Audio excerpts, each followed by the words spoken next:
Blog Talk Radio. So the Most High is going to stop the flowing of the people going into that country. Read. Jeremiah chapter 51, the end of verse 44. Yea, the wall of Babylon shall fall. Verse 45. My people, go ye out of the midst. Hold up, read that again. My people, go ye out of the midst. I think within this chapter, he said flee and get out of her around 3-4 times. Right? Read. My people, go ye out of the midst of her, and deliver ye every man his soul from the fierce anger of the Most High AHAYAH. And let your heart faint, and ye fear for the rumor that shall be heard in the land. A rumor shall both come 1 year, and after that in another year shall come a rumor. And wars and rumors of wars. You're hearing about it, and because it's not happening, you think it's not going to happen. Read. Verse 46, end of verse 46. And violence in the land, ruler against ruler. Verse 47. Therefore, behold, the days come that I will do judgment upon the graven images of Babylon, and her whole land shall be confounded, and all her slain shall fall in the midst of her. Then the heaven and the earth, and all that is therein, shall sing for Babylon, for the spoiler shall come unto her from the north, saith the Most High AHAYAH. As Babylon hath caused the slain of Israel to fall, so as Babylon shall fall the slain of all the earth. Ye that have escaped the sword, go away, stand not still. Remember the Most High AHAYAH afar off, and let Jerusalem come into your mind. Listen to this clear.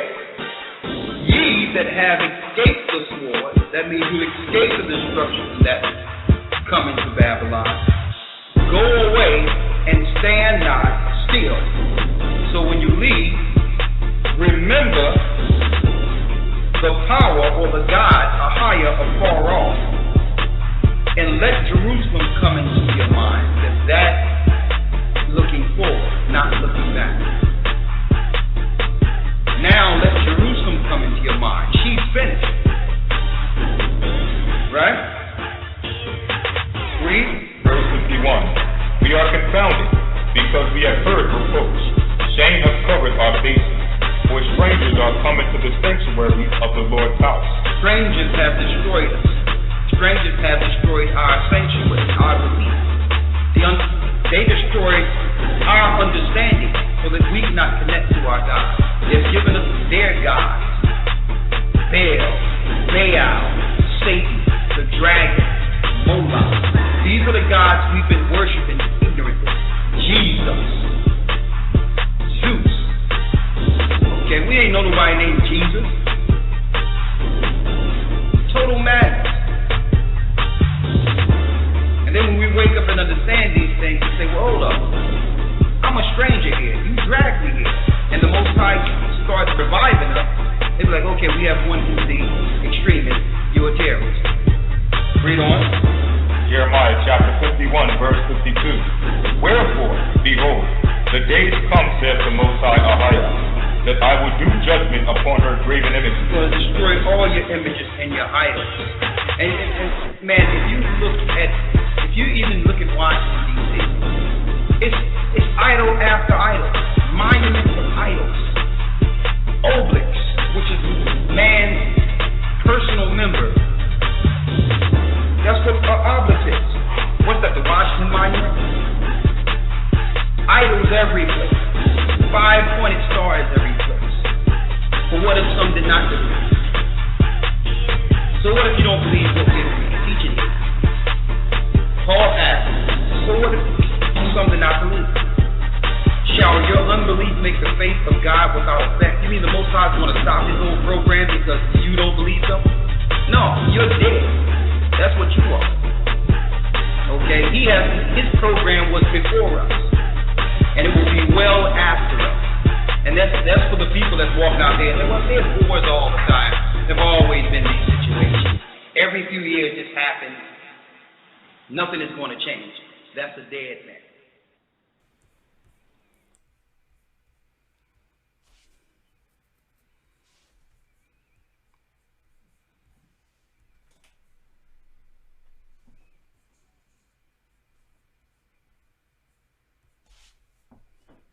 think we're good now. Yeah, we're good. Let's start.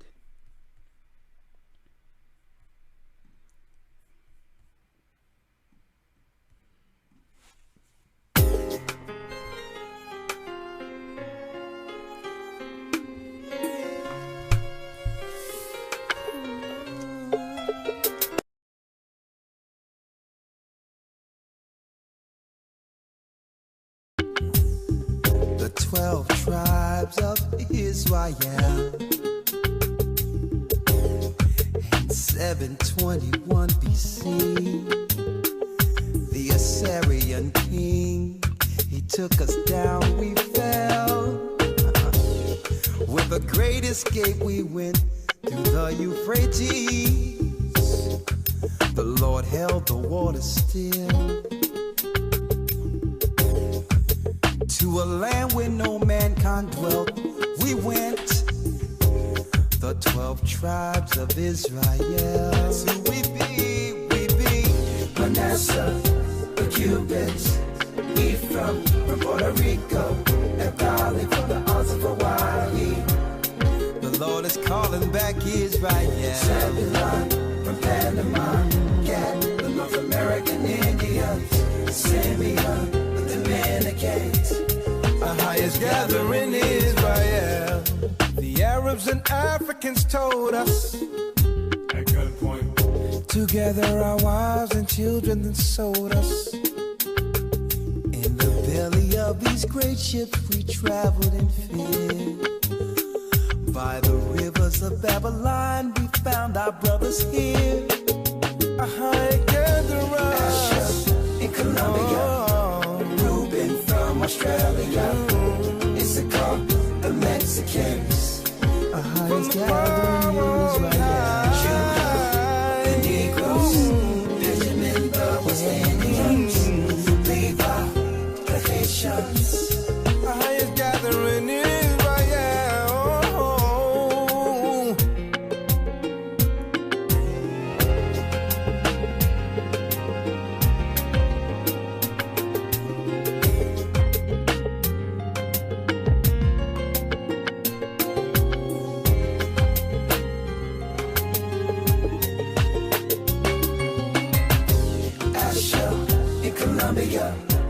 Reuben from Australia, Issachar, the Mexicans. That's who we be. Judah, the Negroes, Benjamin, the West Indians, Levi, the Haitians,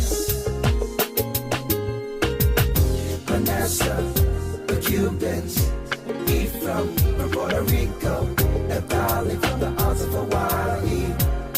The Lord is calling back Israel. Zebulon from Panama, Cat, the North American Indians, Simeon, the Dominicans. AHAYAH gathering Israel. Shalom, brothers and sisters. I'm Elder Ricard Shiar of the Gathering of Christ Church, here live with Elder Lawyer. That's right. He's not coming in remote right now, so that's convenience. And we have a great broadcast for you all. You all know the routine. Please hit one of the buttons. I don't care if you like or dislike. It drives the algorithms based on the fact that YouTube and other platforms are shadow banning truth. Okay? So please, please, please, please, please hit the button so we can drive the traffic here so brothers and sisters know we're live. Unfortunately, we're not going to be here a long time, but we have a great topic for you. I always say that, but I'm going to try to keep that within. We're going to try to keep this broadcast this evening within 2 hours in preparation for the Passover this weekend. Yes, yes, yes. Someone says the sound is low. The sound seems like it's fine here. Let's see what we can do for you. One moment here. Okay, is this a little better with the microphone closer here? Is the sound better? Yes? Okay. Okay, they say the sound is good. Okay. All right. So there's a lot going on right now in preparation for the Passover. And because of the Passover, I can't be here till 11 o'clock tonight, unfortunately, but there's a lot of, we have a lot of broadcasting for you this weekend. Don't even worry about it. We have the Passover 2-night event. We will be broadcasting Friday and Saturday night live from the location. The first time in over a year we have gotten together based on a whole year without a Passover. So brothers and sisters are excited about that. Absolutely. I know I am. And we're going to try something different. This year we're going to have it remoted from different areas where the Passover is being held. So you'll be able to see us live from the East Coast, from the West Coast into the Midwest. We're going to also try to get our overseas brothers and sisters involved in the UK and different parts of the world, so that while they're having their Passover, if there's an intermission or something, you'll see a transition to the other churches within the earth. So we have AC working on that now. All praises be to the Most High. So it's going to be an exciting weekend.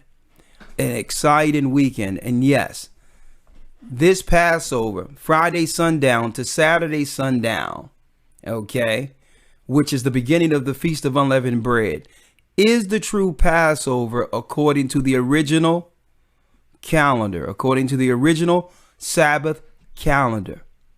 Okay. And I know people are talking about moon this and moon that, not realizing that when the calendar was set, each year at a fixed time, that new moon would be different. It wouldn't be the same shade or shape every year based on the Passover. It had nothing to do with that. Okay. Each year, a new moon is different. A new month has a different shade of moon. Okay. Why? Because the moon only gives us 354 days in a calendar year. It comes up 10 days short. 30 days, 6 months, 29 days, 6 months. There's no leap years. There's none of that other stuff. 6 months, 30 days, and 6 months, 29 days. Do the math. So when people are looking for the slither of the moon or full moon, and you're going to always be thrown off, because when you look at the old calendars, that's right. The astronomers, the astronomers, as well as those priests who set up the holy days and followed the holy days, understood the moons were different from year to year, not the days. That means the Passover isn't going to be on a Friday this year and a Wednesday next year. The moons are different, not the days.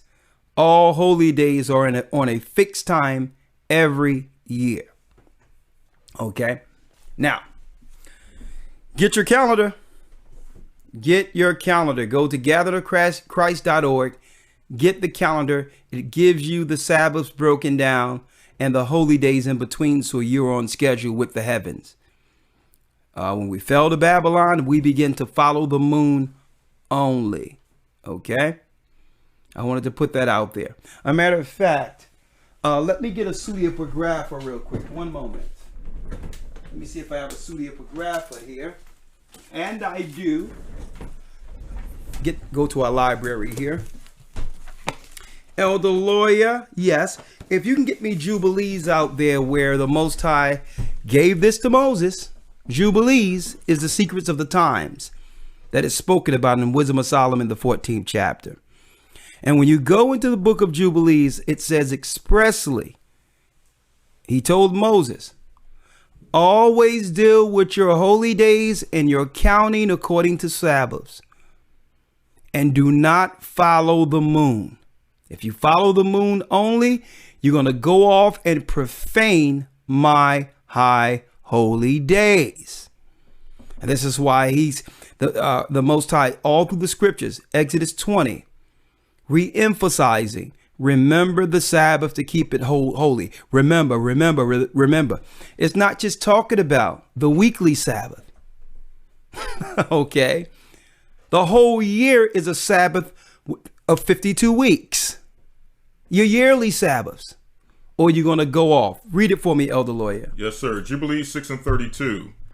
And command thou the children of Israel that they observe the years according to this reckoning. According to this reckoning, God said, AHAYAH said, this is how we do it. 364 days. How many days? 364 days. 364 days. Read. And these will constitute a complete year. These will constitute a complete year. And they will not be disturbed in its time, from its days, and from its feast, for everything will fall out in them according to their testimony. Everything will fall out of course if you do this, Israel. If you don't deal with 364 days, that means the heavens will continue to calculate that way, but the whole earth is out of course. So what we're doing isn't something new. It's just new to you all because we fell as a people and the Gentiles deceived us concerning our times and Sabbath and holy days. This is how they stay empowered over God's people, by disturbing our connection with the Most High, only to replace it with what? Pagan holidays. See? And if the Most High was mad at his people for following this, don't forget, he didn't give the laws to the Gentiles. So the Gentiles aren't punished for doing this. Okay? This is their world. This is their power, their empire. So judgment is coming upon the coming of Christ. But they're not punished for doing these pagan days. We are. See, and this is why they push it on us, because they understood that these are the holy days or holidays that led to the fall of Israel, when we began to practice the ceremonies and sacrifices of the Gentile nations. Hence, they told us to follow the moon. We learned that in Babylon. Do your research. Read. And they will neglect their ordinances, and all the children of Israel will forget and will not find the path of the years, and will forget the new moons. When it says new moons, when you look at the commentary here, it have nothing to do with the moon and the sky.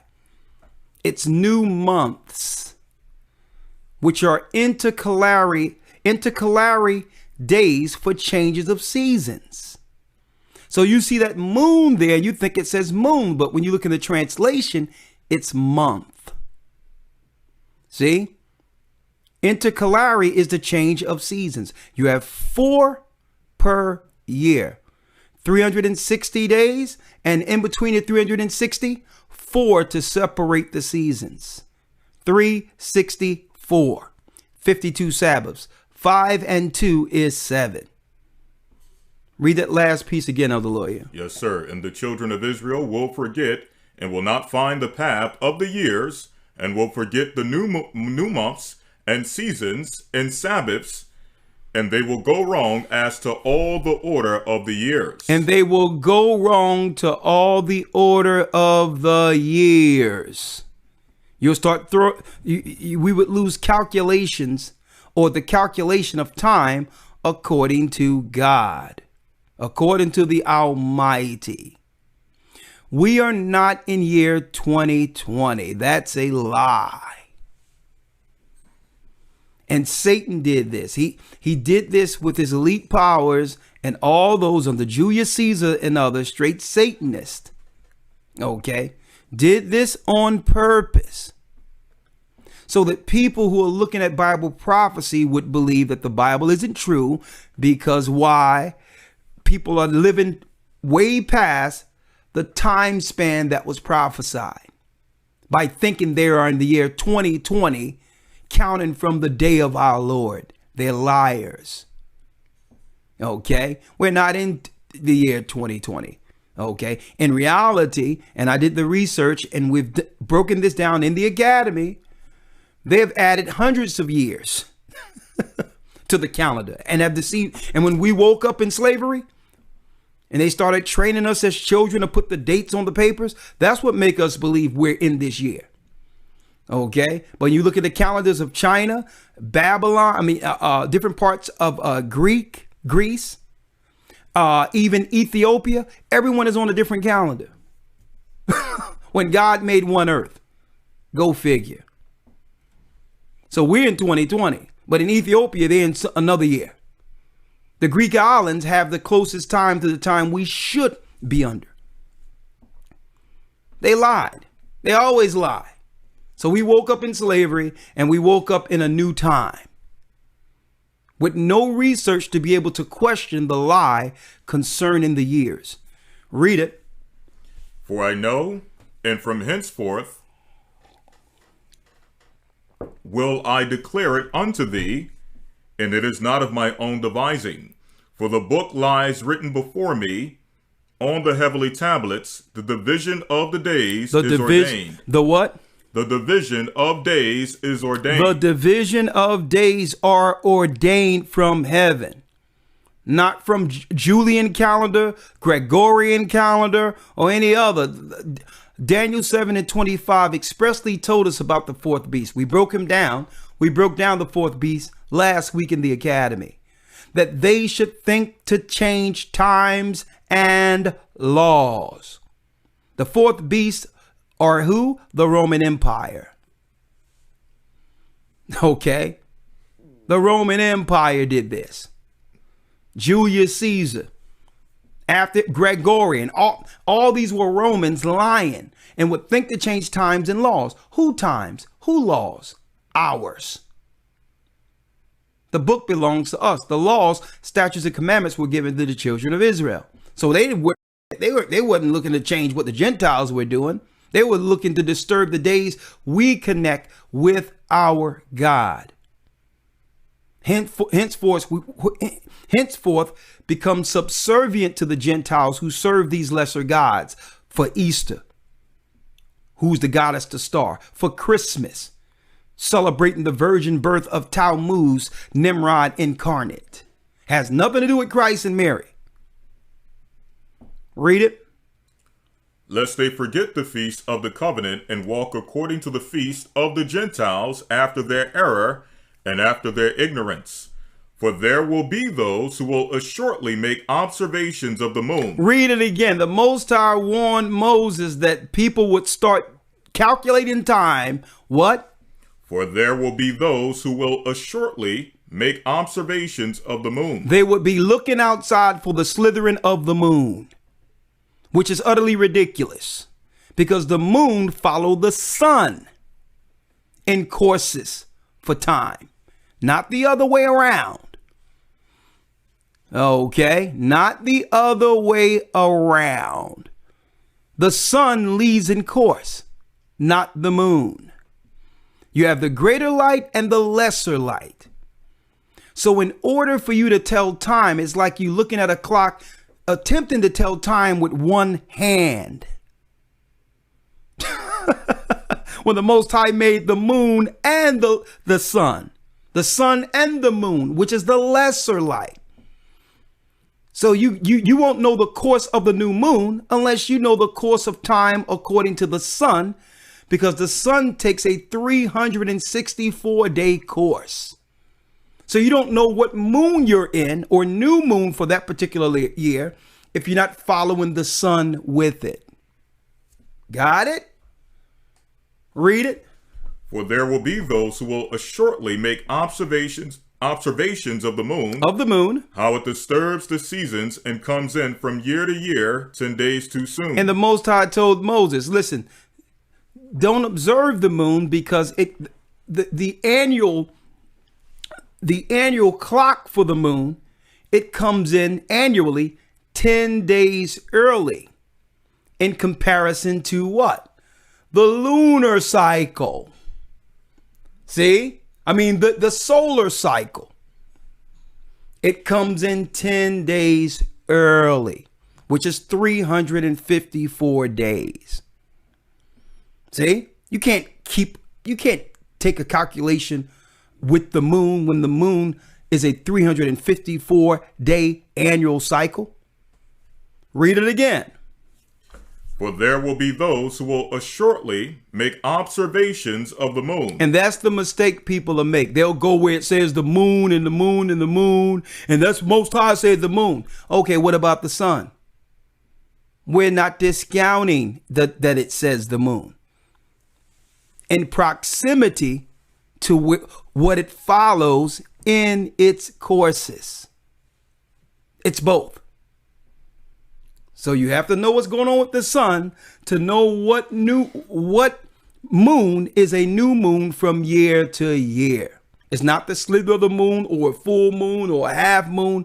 It's whatever it is during that course, during the 364 day in proximity of the sun. It changes every year. See?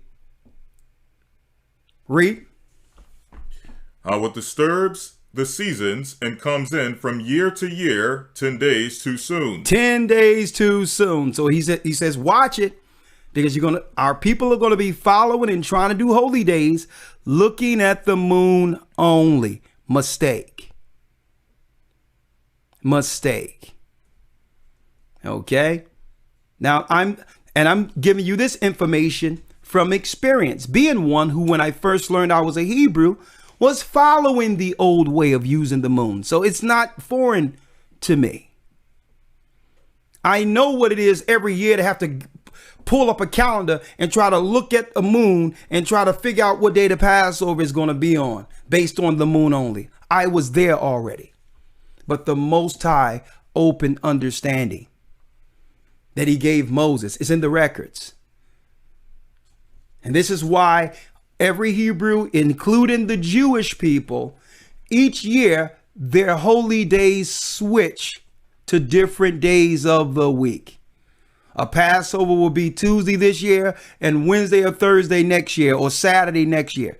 And the Most High says his holy days are at a fixed time each year. The same way the Sabbath is a fixed time from Friday sundown to Saturday sundown, so are his holy days. Which means if they fall on a Friday this year, they're going to fall on a Friday next year. See? The Most High isn't the author of confusion. Finish reading. For this reason, the years will come upon them when they disturb the order and make an abominable day the day of testimony. They will make an abominable day,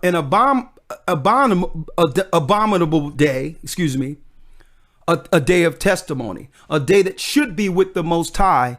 It's abominable. An abomination, because while you're trying to acknowledge it and work and connecting with the Most High, that day done passed already. You were supposed to do that.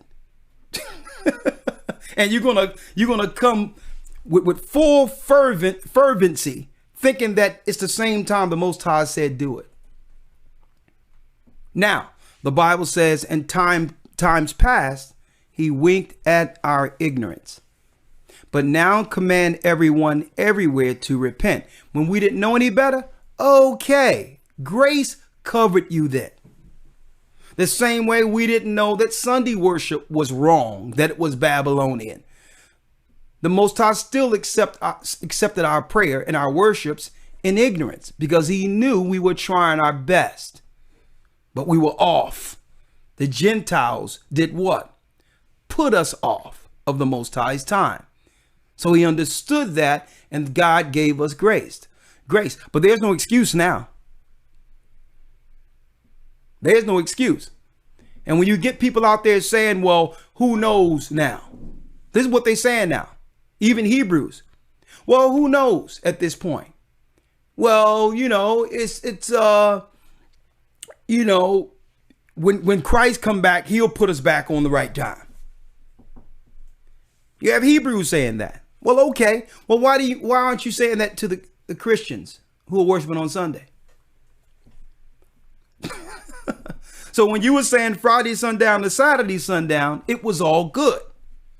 But when you found out that applied to holy days too at a fixed time, and that there were teachings out there that was contrary to what the Jewish people were doing based on what you're following, now it really doesn't matter. We're under grace now. the same grace we don't afford Christians. Right? That's straight up hypocrisy. Don't say, well, we got to wait till the Most High come, but yet put the Gentiles and the Christian church feet to the fire for worshiping Sunday then. Either we're going to do it or not. Okay? This information is readily out there and is not restricted or condensed only or held only within the gathering of Christ Church. That's why we put the information out there, which means anyone out there, it doesn't matter what group you are, if you are a Hebrew, if you are an Israelite, if you believe in Christ, you can readily get this information and research it yourself. And if you deny it, it's only because you choose to do so. Okay? Finish reading.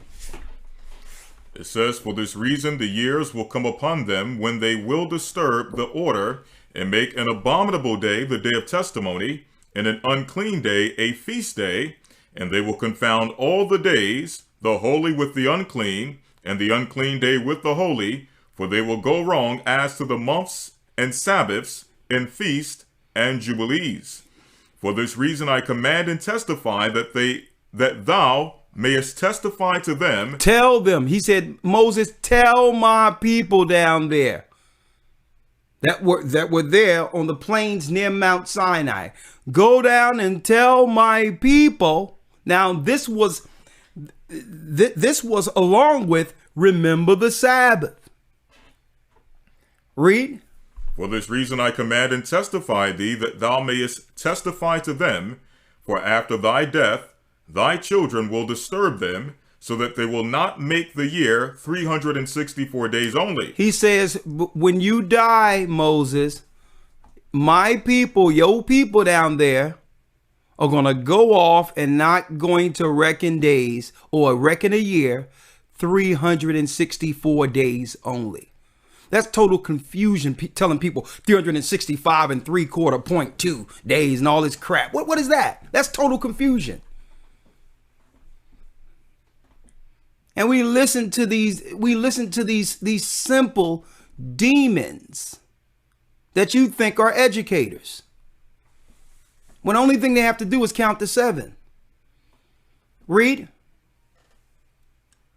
And for this reason they will go wrong as to the new moons and seasons and Sabbaths and festivals, and they will eat all kinds of blood with all kinds of flesh. And another thing, let me put this out here. This is not to challenge anyone. We just giving you what the Most High gave Moses. We're following it. A matter of fact, we put the calendar together where people can get it and get on time. Okay, we kept the time. The Most High gave us this information through fervent research. Almost 10 years ago, almost. Mm-hmm. Over 10 years, about 10 years ago. Through fervent research and study, and we got the time from Greenwich overseas, Mount Sinai time, equal parts night and day, and the Naval Observatory time here in America. And at the same time, at that time, all three were right on point, equal parts night, equal part day. Even from Sinai, where you got it, the borders of Saudi Arabia. We got all that time, and during that time, all three laid equal parts night and equal parts day perfectly. And once that was done, there was no need to do it ever again. The Most High gave it to us at that time to do what? Put out the correct time of year. Once you have that, you count 364 and the rest falls in place. Okay? It's quite that simple. So at this point, y'all really don't have to go through the research and jump through the hoops and months of study and all that we've already gone through. You can get the calendar and just be on time. You have others who would come to us and question us about the time when really 364 days. Something that none of us knew in the world, being deceived by Gentiles. Right? I need y'all to think about that for a moment. But as soon as we bring the time, there's questions. And no one is questioning the white Jews and other people on why they do it the way they do it. No one questions your pastor. No one questioned the authority concerning the holy days you were celebrating in the world. So I find that disingenuous. Okay. We gave you the information. The Most High said, if you don't follow it, this is what's going to happen with you. Okay. You're not going to be in connection with the Most High concerning holy days. And you will call a day that you think is a holy day, and you will profane and do something wrong on the Most High Sabbath, believing that it's a regular day. We've done our job. That's all it is. So you got it. It's out there for you. I want to go over it with you because we are about to go into the Passover. And of course, we all cannot come together like we would like, being that there's so many people that view us online, whatever the case is, and there's limited capacity, under some of the guidelines, but we're going to have a beautiful time for the Most High, and we're working around the clock to make sure, brothers and sisters, that you are included, at least if it's at the least online with us, seeing the high holy day, seeing how we do it, how we praise the Almighty together. And it's going to be a beautiful, beautiful weekend. And I wanted to put it out there for the brothers and sisters because, of some of these, restrictions that are out there now that we can gather. All praises be to the Most High. That if you are feeling under the weather, which is something contagious, we would appreciate it if you would just, stay back just like you are now. Within the comfortability of your own home and enjoy the Passover from there. Have some flatbread, bread without yeast in it, and some wine, and take communion with your brothers and sisters. Okay. When we raise the bread and we raise the wine, guess what? It's the same thing going on up in the heavenly realm as far as what? The holy days are being. That's right. They are actually going on and are being celebrated from the heavens the same time you and I are doing it. So even if we're not in the same room, the Most High, Christ, the angels, they're looking down into the earth, and there's beacons of light who have come to this truth and are acknowledging Christ's sacrifice for our nation, for the sins of the world. And that's what it really comes down to. It comes down to him. It comes down to Christ. And we're doing everything we can to put everyone on that same schedule together so that our prayers can go up into heaven together, to ask the Most High to forgive our sins, to protect us, hedge our households, heal our families. Okay, hold off the enemy who's selling our people, using psychology, using all types of different types of witchcraft, sorcery, okay, and deceit to destroy our people. Make sure we put that out there all together. Ask the Most High to send forth the holy angels to protect us and protect our children from the times to come. That's what this is really about. Shoring up God's family on earth as his church. Okay. Going into times of serious tribulation. Which leads us to our topic. And I thank you all. You're doing a great job, brothers and sisters. You're doing a great job with the like button, and I really appreciate it. Or the dislike. I don't care, as long as you drive the traffic here. And I hope some of what I went over helps you understand, okay, that the holy day we're doing, you're not going to find too many people doing anything, especially the Gentiles this weekend, and they're going to look at it and scratch their head and say, what are y'all doing? The same way on New Year's, we were saying New Year's, and everyone was like, what? That's next week. No, it ain't. No, you're listening to the devil. Okay. This weekend is Passover weekend according to the heavens, according to the Most High. Okay. So that leads us to our topic. Our topic, and we're going to open up the lines. Our topic is chosen for the truth. That's our topic this evening. What does it mean to be chosen? And when I mention and when I talk about chosen for the truth, the questions are out there. And Elder Lawyer, you can jump in at any time. Yes, sir. But who will endure? Chosen for the truth. But who will endure? Now, I put that out there, folks, because we're really setting the table, no pun intended, for our discussion leading into Passover weekend. Chosen for the truth, but who will endure? What does it mean to be chosen? What does it mean? And on top of that, what is our responsibility in being the chosen? Because, brothers and sisters, keep in mind, it doesn't come with any what you would call fanfare or cooperation from the world. You will go through tribulation, and I'm going to talk about that today. What does it mean when we say that, okay, we were chosen for the truth? Now, there's a lot of things that are going on right now in the earth that I'm going to highlight, okay, that we're going to talk about today. Nick Cannon.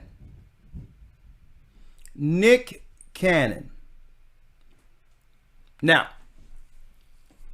let me make it clear, because there's a lot of brothers and sisters out there that are really coming hard at brother Nick Cannon.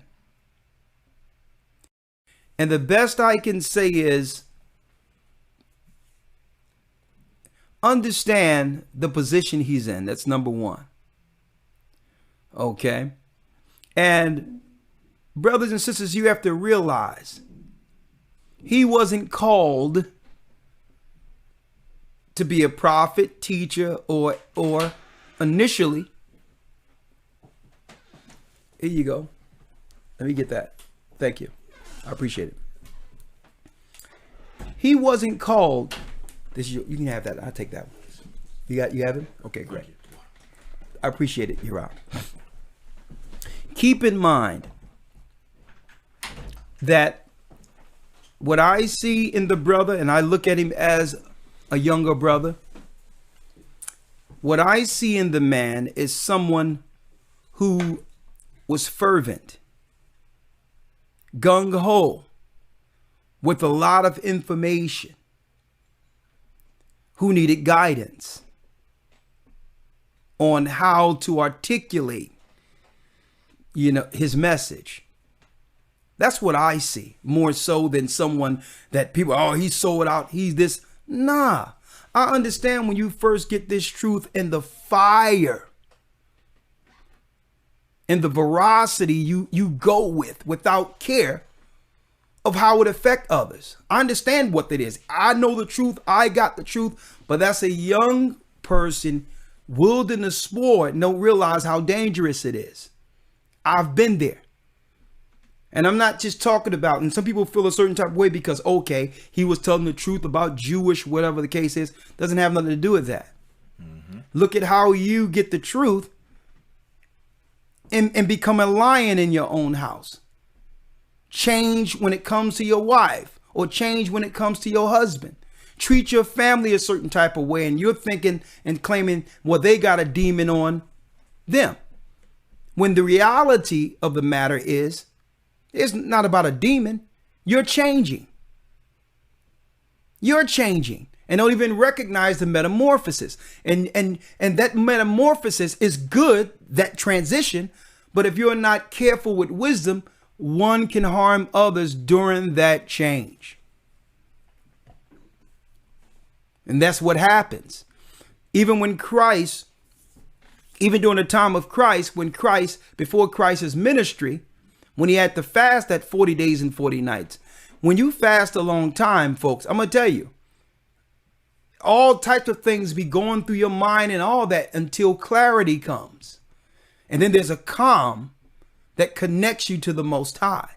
You don't want to be around people during that transition when your body is fighting for food and wants something, and now you're triggered and operating indifferent around people. Okay, that's why Christ was moved separate from people during that time. So when your metamorphosis or your change is happening, what we don't realize sometimes is how that change is affecting others. Okay, and when it comes to business or whatever the case is, you have to operate in wisdom. And I think that's one of the biggest issues. When he sat with Professor Griff, whatever the case is, yes, Professor Griff is going to be what he is. He's going to say what he's going to say. And, you know, he's not going to bite his tongue. But that's why there's certain places Professor Griff can actually operate in and others he can't. And places he can't. See? So it was good for Professor Griff.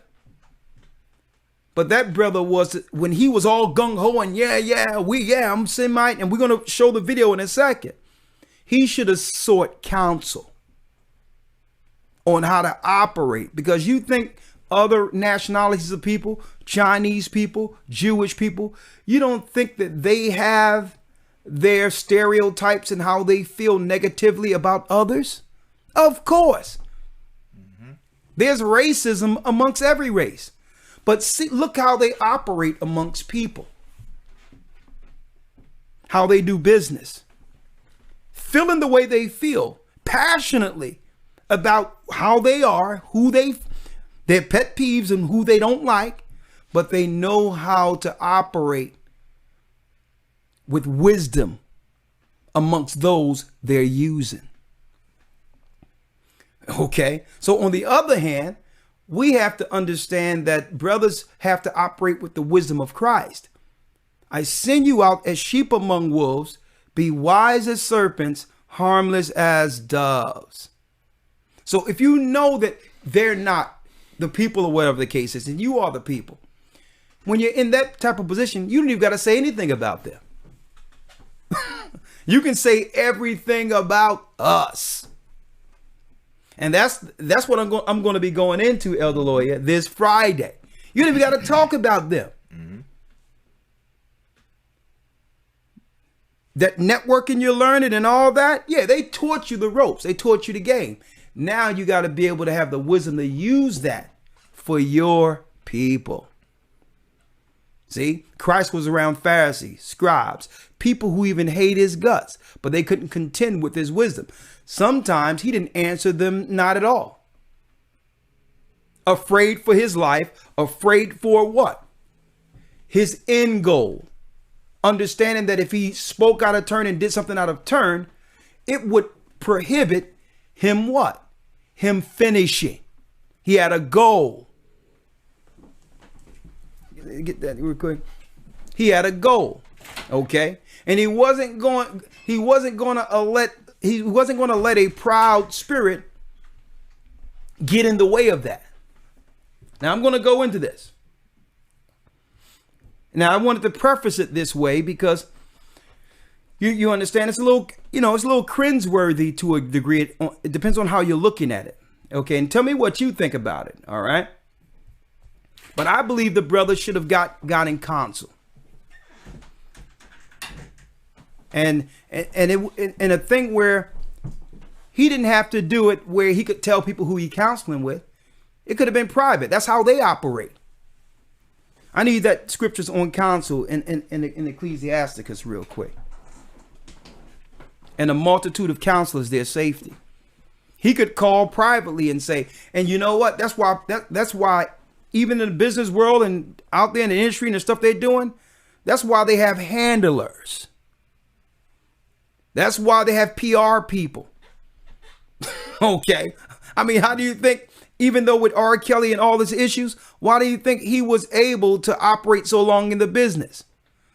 Because you had others covering for him, spinning for him, making sure that his nakedness isn't shown to a degree that it would affect their business. See? So they'd be like, no, you can't do that. You got, no, you can't. No, this is how we're going to do this. How are we going to say this? Because it's your image. Your image affects what? Our bottom line. So all in all, if that brother was being advised, the first thing someone would have said was, listen, brother, if you were doing something for the work, you got to be wise as a serpent, harmless as a dove. Whatever you're getting through them, you can funnel that to help your community. Use that position, but don't sin until that position runs out. Don't sin, and you can network with those who see what you see. Network and plan to help your people. Look at the inner cities. All the programs our children need, food, water, all these things. Christ says, if you fed the least of them, you fed me. If you've housed the least of them, you've housed me. So now you have to focus on, okay, you can't disturb the waters here. So no, you cannot sit down with Professor Griff. That wouldn't be wise. We can teach you to say what you need to say, but still be in a position to help your people. That's wisdom to a degree where you'll even convert, believe it or not, some of those people that are sinning in those circles, because Nick Cannon and others know that when the cameras come on, everyone is smiling. But in the entertainment business, it's a miserable life. The majority of those people are miserable and are looking for a way out. They're miserable. Christ sat amongst princes, those of high regard, and gave them light and understanding. Even Joseph of Arimathea. Okay, he had a lot of finances. So the whole deal is you have to have these people, they have money and all that, but they're miserable because what they had to sacrifice to get there. They're on psychotropics, on drugs. Why do you think the entertainment business, they're on drugs like so? Just to cope, to be in that business. You understand? These people are destitute, void of spirit, losing themselves to the degree where they have to pour it in alcohol and drown out their thoughts through drugs. So I would have been like, nah, bro, nah, you can't sit with him. That ain't the way. You don't say nothing concerning what you're thinking and what you're learning. You study Christ. You study how Christ moved. You wise as a serpent, harmless as a dove. You don't out there and say, well, this is what some person, who, the people who are not Jews. You don't got to focus on that. By saying you are Jews, that's evident who the Jews are. Teach your people by doing what? Upholding with your platform, what? The laws, statutes, and commandments as an example of how to live right according to God's law with all these children looking at you. That's what I would have told the brother. Nah, don't let someone use that ferocity and that metamorphosis for their own shine. Nah, you be wise, young man. Learn these scriptures and move clean, knowing that everyone is looking at you. And I'm going to go into it in a moment. Let's read it, Elder Lawyer. Yes, sir. This is Proverbs chapter 11, verse number 14. Come on. Where no counsel is, the people fail. Where no counsel is, the people fail. But in the multitude of counselors, there is safety. But in the multitude of counselors, it's safety. There's safety. When you're making moves like that, let me tell you, there's many people out there that know we're Hebrews and aren't saying anything. Okay? But they know how to move. They understand how to move. Right? I'll just put it that way. In the multitude of counselors, read, there is safety. There is safety. He was gung-ho. Wanted to share this with everyone. You know, understand, being young and fervent. Oh, we the Jews. Oh, my God. Hey, man, I'm going to tell everybody. Nah, I was like that at a young man first learning the truth. So I know what it is. I was sitting up there at the in a Christian church with my old pastor who did nothing wrong but love me all my life. And I'm sitting up in his Bible study with a full mitre on, ready to shake the whole house up. Man, y'all off. Yeah, y'all off up in here. I'm sitting there, a 20-something-year-old young man with a pastor who fed me. When I wanted to sing, and his wife taught me on the piano what to do, how to sing when I wanted to sing. Mother Little. And she's sitting there looking at me. She says, I understand you going through something, Mother Little. You're going through something, but you know, we love you and Jesus still love you anyway. And she's looking at me, and I'm sitting there. I can't even come hard like I want to, because these people genuinely loves me. And I'm sitting there simple as a day's old with the truth, but wrong. But wrong.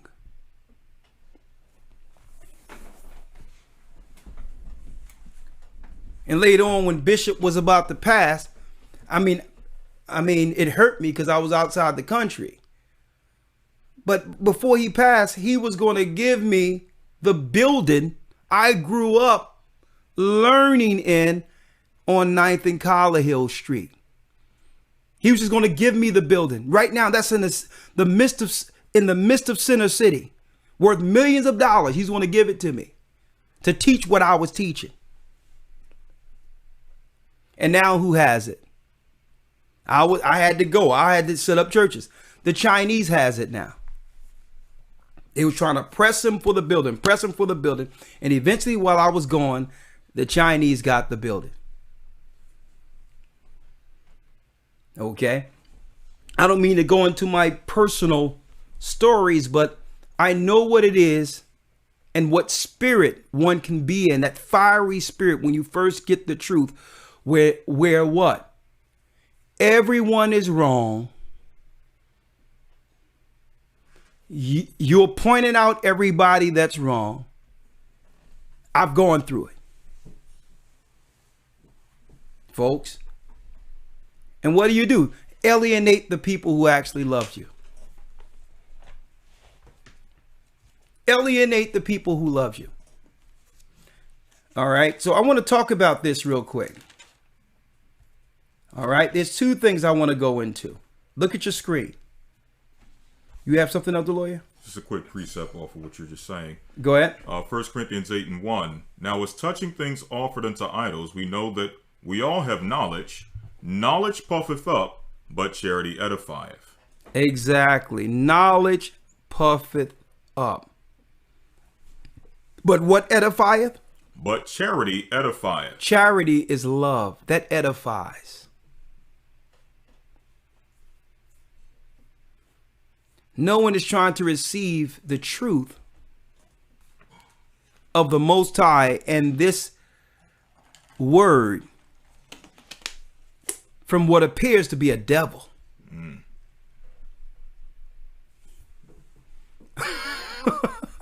So it's not about how much truth you have. One might have.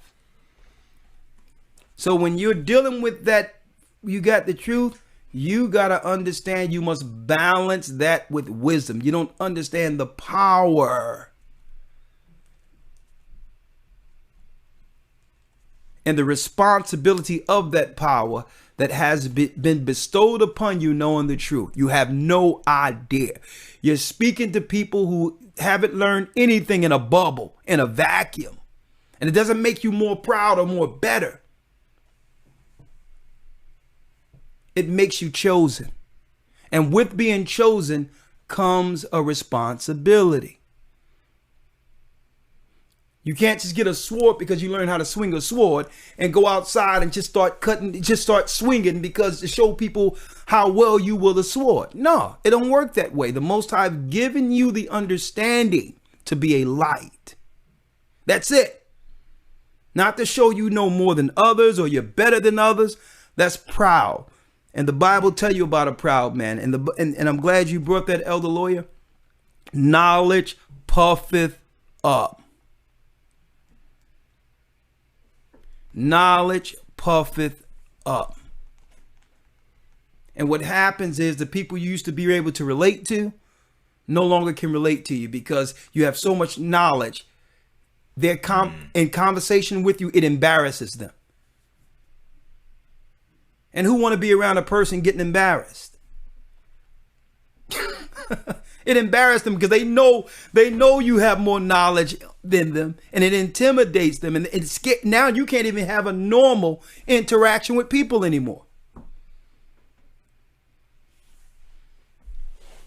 think I'm hitting home, man. So I wanted to set that table because no sooner something happens like what I'm about to show, our people begin to do what? With their lynch mobs and their sticks, they ready to go out and totally beat this man down because he made a decision to go through the ringer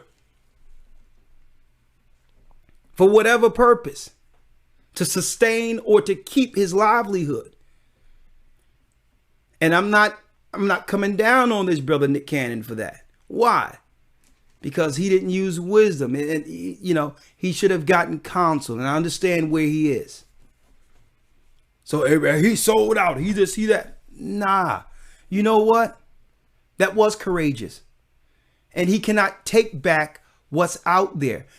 And the more they try to clean it up and take him to the ringer, the more attention the Most High is going to have on it. See, and I understand that even though people may look at this whatever way, the conversation by them trying to show, well, let's teach him a lesson. They doing this on purpose.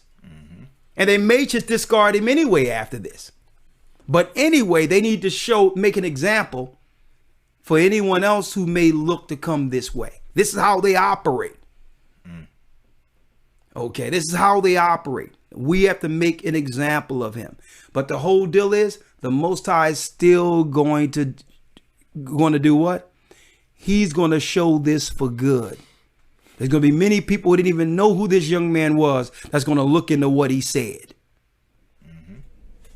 And they can't take that back. And the more they beat this man with this anti-Semitic stuff, the more they do it, I'm going to tell you, the more attention our people are going to give to it and realize it must be something to it if they have to go through all this stuff based on one, what he called mistake. Right? Why would you go through all this? Even y'all said it was only one mistake, but why is it, why you have to go through all this?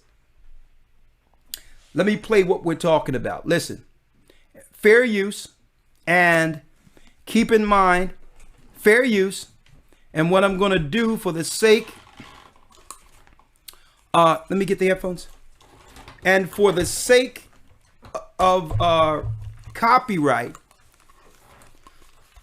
what I'm going to do is I want to make sure that I'll play the audio. I'll play the audio, but I'm going to keep this frame like it is, so you'll know. And this is how they humiliate people, folks. They purposely did what? They purposely had a Asian woman. They purposely had an Asian woman interview him. Why? Keep in mind, they can no longer use, brothers and sisters, they can no longer use their buffers like Gayle King and all that. Gayle King and them done struck out. After the R. Kelly and the Kobe Bryant thing, they cannot use, because they love to use, quote unquote, sisters, so that men, black men, are seen groveling under their authority. But really, these people there are being used by the synagogue of Satan, reading their talking points and all of that.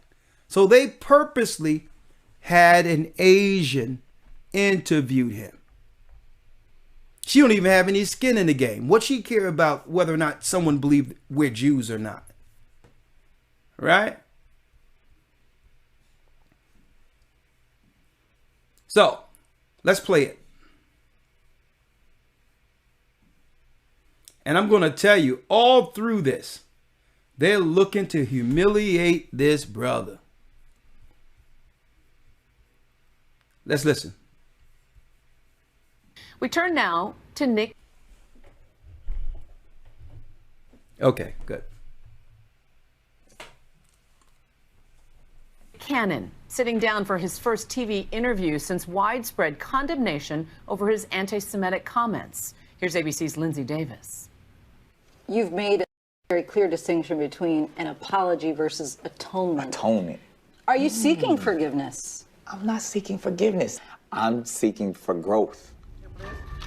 Nick Cannon is not asking for forgiveness, but after what he said this past summer, many think he should. After years of building his brand, bigoted comments he made on one podcast threw his stardom and future into a tailspin. These people who didn't have what we had, and when I say we, I speak of the melanated people. Right. They had to be savages.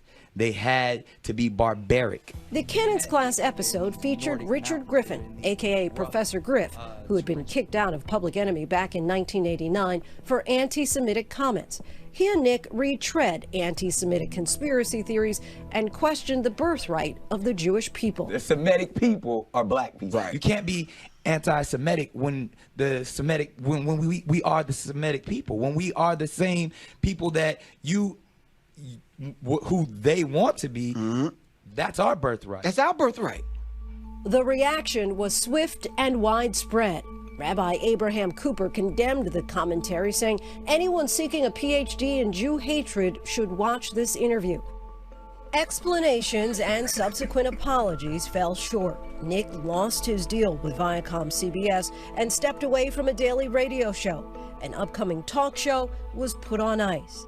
There are reports that you were pressured to apologize in order to keep your job. Any truth to that? I can answer this wholeheartedly. Okay, they started off with Asian, and then, yeah, there you go. Now they have him groveling to a sister now. Pressured me. Ultimately, I've always said that apologies. Now, who out there, brothers and sisters, who out there really believe that there's black people that are behind this piece you're seeing? Are empty. For Nick, his road back meant more than apologies. He sought atonement. In Hebrew, they call it, teshuvah, the process of not only, repenting, but through that, if you're ever met with a similar situation, that you make a different decision. That goes beyond apologizing. And I'm on this journey of atonement because it's the right thing to do. His journey began with the rabbis, welcoming them onto his podcast to learn from them. The first one to come on, the very rabbi who denounced him, Rabbi Cooper. I didn't know you, but the world knows you. Right. When I watched the piece, and there was somebody there who was saying, "I'm not even a real Jew." Right. That goes right to the heart. I hurt people. I'm gonna lean into it. I want to understand why I hurt you. Why? What did I say? What are these tropes? Educate me. Nick's quest for education isn't new. Last year, he finished undergrad at Howard University, and he's now pursuing a master's degree in divinity. Divinity and theology has been something that's been a part of my life. But I always tell people I sin way too much to be a preacher. So one of those things that people paid attention to was you saying Get the conversion to of High Professor Greatness. Griff that black people can't be anti-Semitic because they are the Semitic people and black people are the true Hebrews. the purpose first was to say we are all the same people. That's ultimately what I was saying. I was like, how can you hate when you believe that you come from the same people that are saying you're being hateful? Is that your belief that it is the birthright of black people? One thing that can't be debated is that we all originate from Africa. During the podcast, you actually Say, what are went these- beyond the Jewish community and talked about non-melanated people. Right. Do you believe that non-melanated people are evil, savage, barbaric? Absolutely not. Whoa, Nick whoa, is the hold latest up, in a hold up, line hold of up, hold recent up there. black celebrities Hold accused up. of making There's anti-Semitic something comments. I need to point To out him, here. they're not rooted in prejudice. There's something I need to point out. Obviously, he received some counsel before this one. But you notice his answer that he said, well, we all came from Africa, doesn't get any pushback from Jewish people. It's okay to say that y'all from us and we're from the same place due to bones in Africa. But it's not okay to say that blacks through bloodline. She expressly asked him a question specifically. Do you believe that blacks are from the bloodline of the Jews? And he moved off of that into Africa. So that tells me that this Africa thing and us being from Africa wasn't an original talking point by black people. This education that they put out there, this history to divert us from Israel to Africa, was strategically put out there by them to distract us from the homeland. Let me finish hearing that. I wanted to highlight that. Yes. It's definitely ignorance. I don't believe it's hatred. I believe it's frustration. The black and Jewish communities, it's a complicated history. You have Okay, I'm not even going to get into with this young lady. Let me show you who's talking right. Then they follow him up with her. Are you kidding me?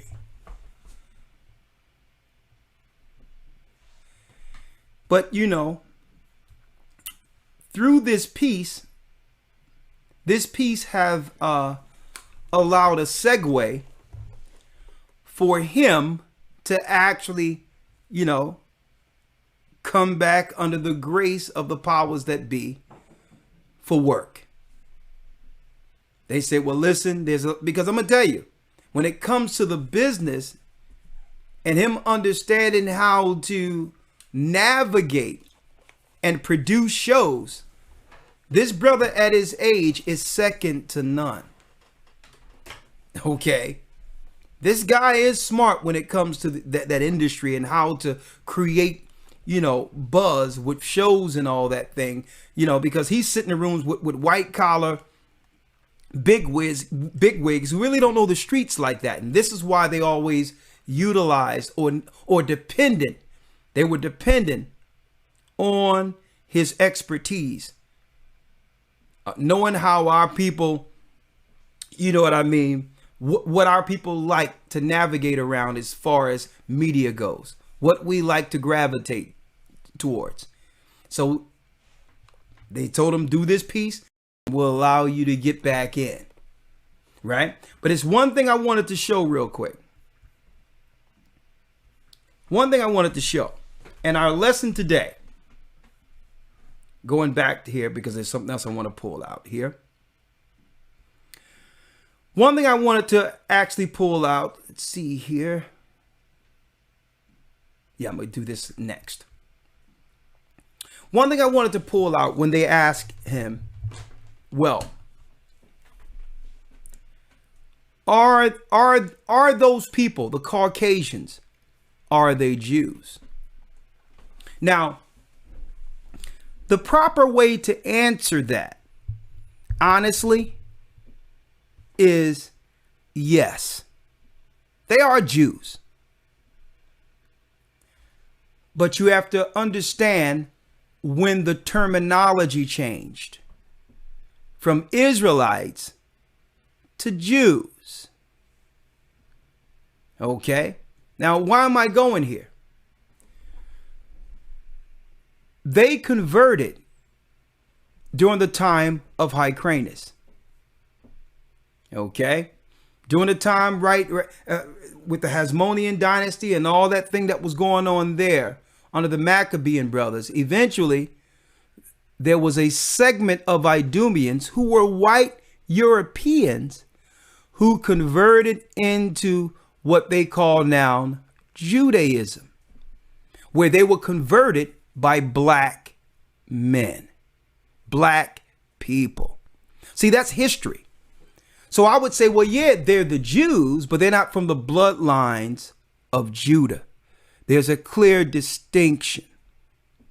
And I'm not going to deny that history. But there's a clear difference in one who would convert into a religion and the originator. There's a clear contrast or difference between one who would, convert to a religion or one who's from or the forerunners of that religion through what? Bloodline, genealogy. Because nowhere in the Bible does it says that a nation is determined or is identified through the mother. That doesn't exist. So I would take them into the history. I would say, well, listen, I don't disrespect one being a European or a white man who would who would label himself or his family through tradition would claim to be Jews. I don't deny that because they converted. And that's just a simple answer. Let's read it. Antiquities of the Jews, Book 13, Chapter 9, paragraph number 1, verse number 257 and 258. Read. Hyrcanus took also Dora and Marissa, cities of Idumea, and subdued all the Idumeans and permitted them to stay in that country. Idumeans are Edomites. They're white people. Okay, read. It says, and permitted them to stay in that country if they would circumcise their genitals and make use of the laws of the Jews. If they would make use of the laws of who? Those who were living in Judea. At this time, it was Judah, Benjamin, and Levi. Read.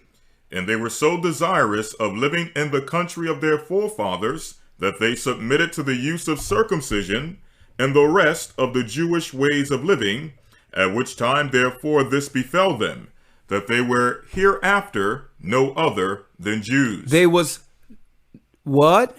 It says, at which time therefore this befell them, that befell them, they were Edomites or Idumeans prior. And what? That they were hereafter no other than Jews. No other than Jews. See that? So it's clear that around that time of the Hasmonean dynasty that there was a conversion leading up to the time that Christ would be born in the earth. Once there was a transition of empires from the Grecians to the Romans. By the time the Romans got on the scene, you had what you would call the Herodian dynasty. That's right. Antipater, an Idumean, the great-grandfather of Herod the Greek, who became what? Governor of Judea. By that time, you had white Jews in high political positions over the Sanhedrin by the time Christ was born. Most people like to focus strictly on the Khazarian conversion, which happened hundreds and hundreds of years later, when you need to really focus on the conversion before Christ. So the proper way the brother should have answered is like, well, yes, they're from a long line of Jews. They are Jews. From the Idumeans who converted under Hyrcanus. But that's through religion. They started practicing and converted for political reasons. In order for them to actually operate on our land, they had to follow the laws of our God. And that's where the term Jew comes from. We are not just Jew, J-E-W, which also denotes Judah, Benjamin, and Levi living in Judea. We are from Judah, Benjamin, and Levi, which is totally different than those who converted. We're through blood. They're in that position through conversion. When our people fell in 70 AD by the Romans, by default, the power structure only had Idumean converted Jews left in power after we fell. This is why they're in position today. That's history. That's not anti-Semitic. I'm reading history. And guess what? I can dialogue with any race of people, be it Jews or whatever the case. And guess what? Respect who they are, right? Listen to me clearly. Respect who they are in respect to what? How God made them. I'm going to interact with them as brothers, regardless of whether or not they converted as Jews or if they're from the bloodline of Jews. I can conversate with them both. Okay, but if we're on a dialogue together, truth will prevail. And I can say that without, without disparaging someone's character or whatever the case might be. The reality is, you're living in the awakening. We know, we have the history now, and that's not being bigot. That's not being against no one. And that's the whole point. The brothers should have used the wisdom to say, well, this is the history. The same relationships that our people had during their conversions, we had business and relationships together. Here's history where we converted their people and we were amicably operating as a people together, even though we're the people. So my people did business with them when we were in power, and they're doing business with us. Right? They're doing business with us now that they're in power. But there's a mutual respect. We don't practice Judaism because that was a form of Babylonian practices that came with Babylon during a conversion. We deal with the law, statutes, and commandments according to the word, the Torah, the Tanakh. You can make a distinction and say, well, there was always white Jews after the conversion. It doesn't disparage their position because why? God gave them this position. When we fell, the white man was put in position. Okay? But we're going to set the record straight. When it comes to bloodline, we are prophetically the people of the book. See? And that's how you answer them. Prophetically. Prophetically. That's all. What you have as a lawyer? Okay.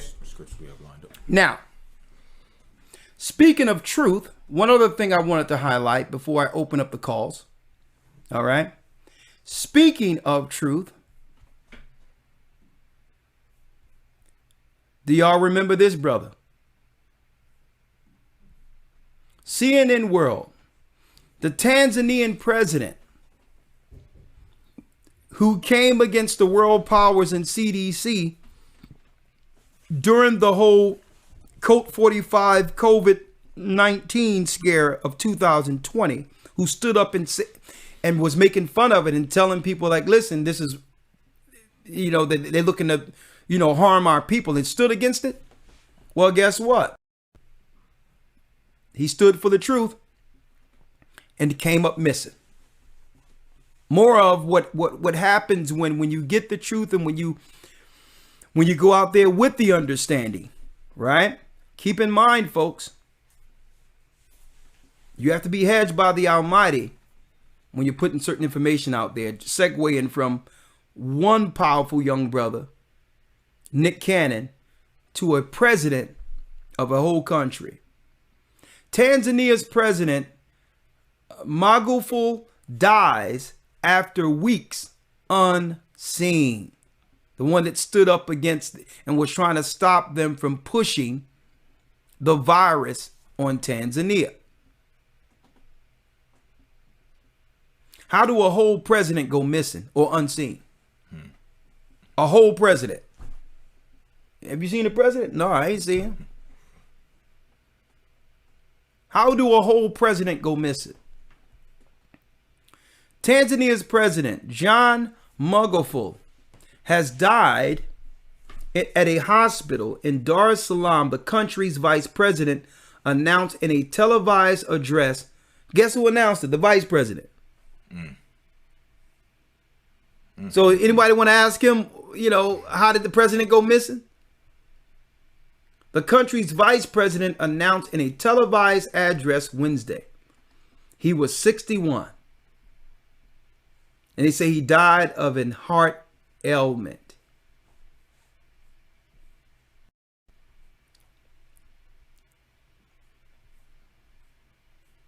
And they purposely titled it this way too, to send a message. What you've seen with Nick Cannon was a message, and this was sending a message to the world too. Like, listen, whatever agreements that were made to put you in power still stands. Or there's another guy that will jockey, that will, that's chopping at the bit to replace you. There's only one safe place, and that's Christ. That's right. The enemy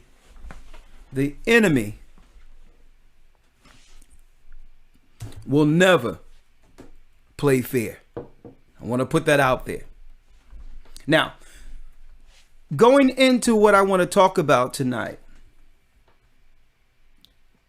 we have some news pieces I had to go through because usually I do that on Wednesday, and I go full board into the teaching and precepts on the weekends. But I like to use current events, showing you what's going on and how to actually look at the news and see it with a broader perspective, understanding how all of it affects us in the awakening. Okay?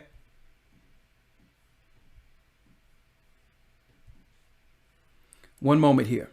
Let me grab this. How many people we have here? Okay, y'all doing a great job. There's almost 3,000 in. All praises. Thank you. All right. Let's go in. Let's go in, Elder Lawyer.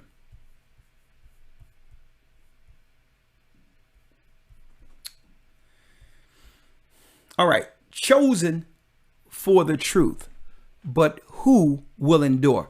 Brothers and sisters, we claim that we're the Israelites. We're the Jews. You have Nick Cannon who says, okay, we're the real Jews. Okay. What does that mean to be chosen? What responsibility comes with it? What responsibility comes with us saying, or do we say it just to feel good about ourselves? Right? Mm-hmm. And that's okay. It's good to feel good, to know who you are after years being told we were black, Negro, African, and everything else. Not to cast any dispersions on Africans, okay? They're my brothers. But you can't name us after a continent, okay? We are a people. And Africa doesn't define us. So we have to understand what that means to be chosen, especially going into the Passover, because with chosen comes a responsibility. When we take on that responsibility and do it right, that comes with protection by the Almighty. to help us navigate through tribulation while helping others. Okay. Now, what does it mean? Elder Lawyer, let's go to Deuteronomy 14. What does it mean? And what does it mean that you were chosen for the truth? Now that you know you're an Israelite and you were chosen. Oh yeah, I'm an Israelite. Oh yeah, we the real this and we the real that. How are we putting that into action? See, what does it mean? Let's read according to the Bible. Deuteronomy chapter 14, verse 2. Read it. For thou art an holy people unto the Lord thy God. The Lord thy God hath chosen thee to be a peculiar people to himself above all nations that are upon the earth. He says, I've chosen you to be a peculiar people out of all the people on the earth. The Most High hallowed these specific people for himself. They're different. They're different. When you look at the peculiar, it says what? To shut up wealth. Closely shut up. Jewel. Peculiar. A treasure.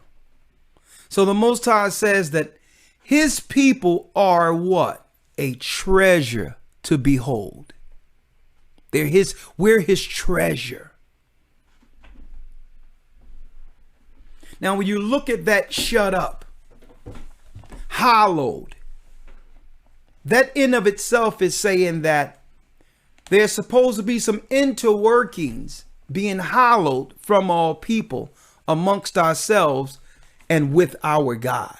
We're hallowed, which means there's a barrier between them and us that the Most High placed there.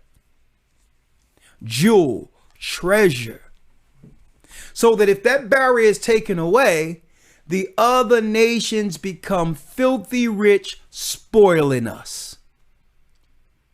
Filthy rich. We're the treasure of the earth. That's what our God said about us.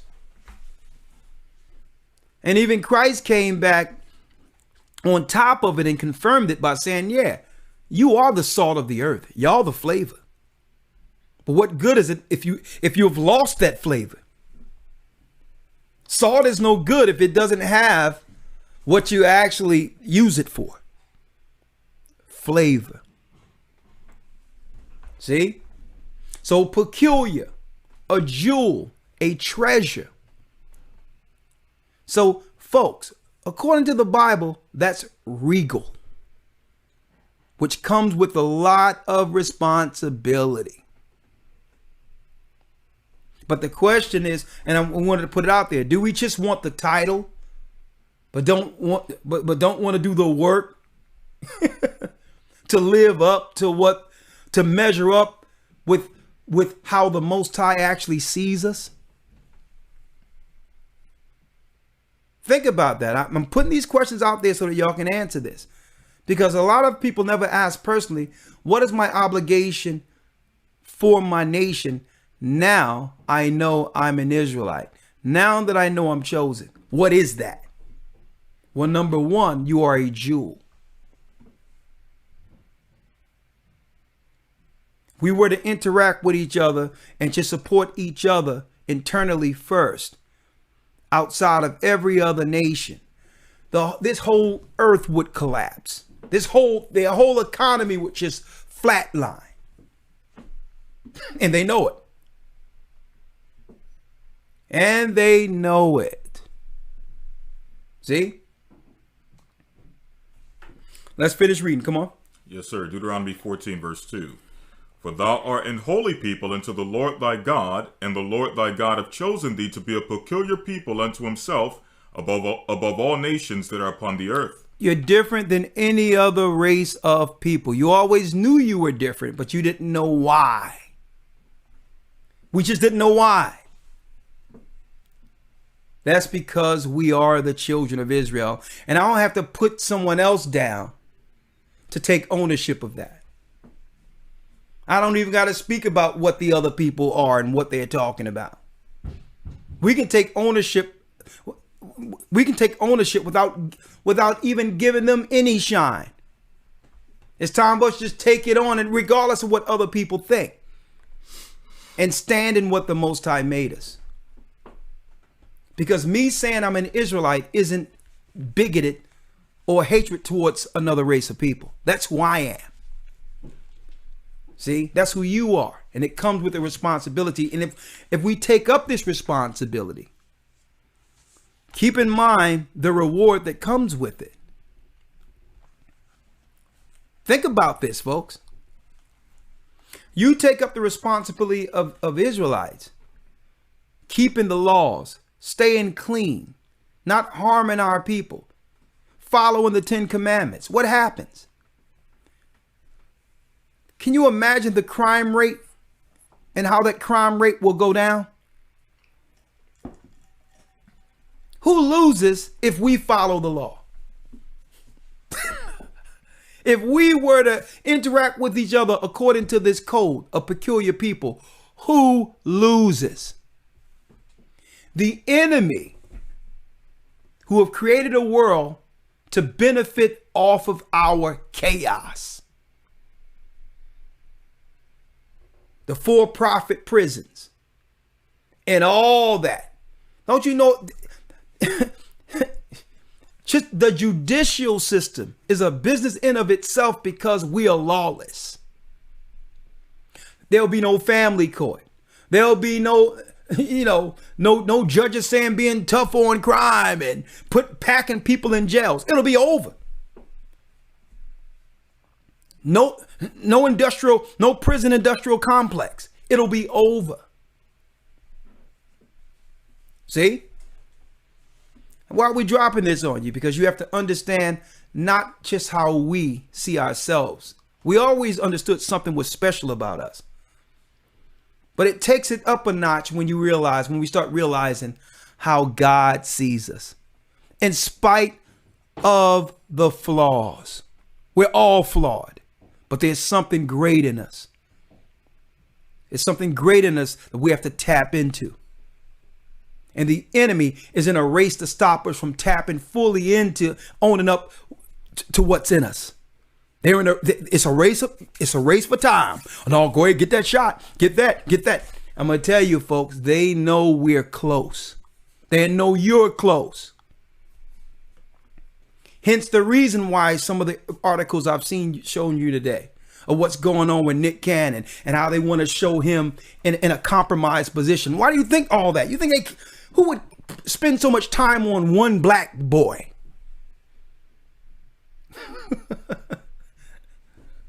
Folks, listen to what we're showing you here, what it means to be peculiar. Hold that, Elder Lawyer. Yes, sir. You holding something in Peter? Yeah, we're going to get that. But I need you to also get Deuteronomy 7:6 and Deuteronomy 10:15.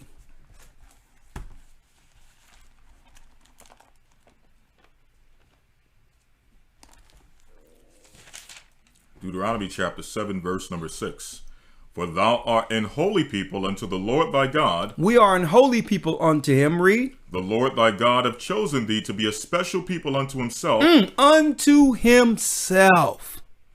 Think about that. You got the Asian people worshiping the dragon and Buddha and everyone else. Idolaters. You got the other nations worshiping other gods, lesser gods. Like you're going to see the whole world open up just so that they'll allow people to celebrate the goddess Esther, Easter, the goddess Astareth, the god that was supposed to come down, the goddess who came down in a stone to be worshipped, not only just on the Christian side, but on the Muslim side. The Kaaba stone is the worship of the Queen Mother of Heaven, that they call the Queen Mother of Heaven, Ashtoreth. Our people don't associate ourselves with that. Our God is the God who made the fallen ones. Those who revolted, guess what? Our God made them too. He hallowed us to be separate from the Gentiles who worship idols, who worship lesser gods, who are heathens and unclean. So we should understand there's a responsibility for our people to begin to teach our children cleanliness in every sense of the word. To be a jewel of the Most High comes a responsibility. Okay, it comes, you don't put no junk up in your veins and up in your nose and all and drugs and nah, you're clean. You're contrary to the rest. You don't just put anything in your body because we only get one temple. See? And that's why the Christians and others, the pagan Christians who taught us this lie Christianity today, do not want us to read the Old Testament. There's a lot of good stuff in there concerning what? Our culture, our cleanliness, to have the knowledge of when we're unclean, to fix it, to be conscious of what? Our cleanliness, how God sees us. See, regal will be our talking point. We're going to stand on this this religiosity, this regal spirit this coming weekend. Not talk about what we're doing wrong and what's bad about us and all. No, I want to focus on this Passover, what God sees in us. Brothers and sisters need to be encouraged that if God didn't see nothing in us, we would have been destroyed already after sinning for generations against him. But he sees something in us, and he's waiting for you to see what's in you. So stop making excuses for why we can't hit that bar and putting things off. Yeah, I'm going to do it. Maybe I'll do. No, we know what we're responsible for. Now I'm being an Israelite. Now it's time to do what? Set goals and achieve those goals, heavenly goals, according to the Almighty. No more excuses. Standing in what it means to be chosen. See? Come on. Deuteronomy chapter 10, verse number 15.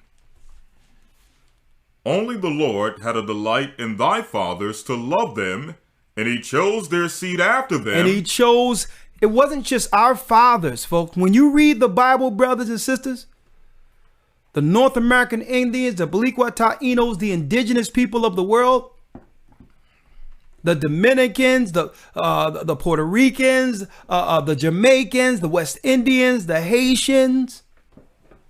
When you read the Bible, you are reading the history of your forefathers. That's what you're doing.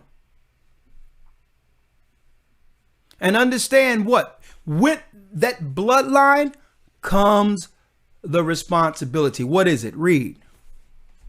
Only the Lord had a delight in thy fathers to love them, and he chose their seed after them. He chose a seed after them. Read. Even you. Even who? Even you. Even who? Even you. Even you. Above all people. Above every race of people. As it is this day. As it is this day. See, and this is why the nations relish seeing us in a subservient posture. Because why? We lost our history. They didn't lose our history.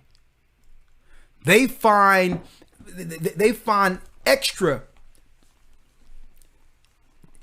passion, extra pleasure with having us grovel, by having us subservient, by having us do what? Serve them, knowing that we are the chosen people. I'll go into an Asian store and I'll be checking things out. Sometimes I go there, get me a brush when I'm in North Philly or whatever the case is. And you know what I check out? I check out how there's a brother and sister in there who've been working there for years, who's really running the whole thing. They're stocking the shelves. When the store closed, I'm sure they're asking, well, what are they saying out there? What type of stuff do the women like? Do they like the straight stuff? What do they like? And they get all the tips from a sister or brother on what to sell to our communities. Tell me I'm lying.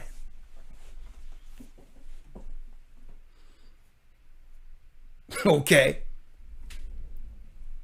I know.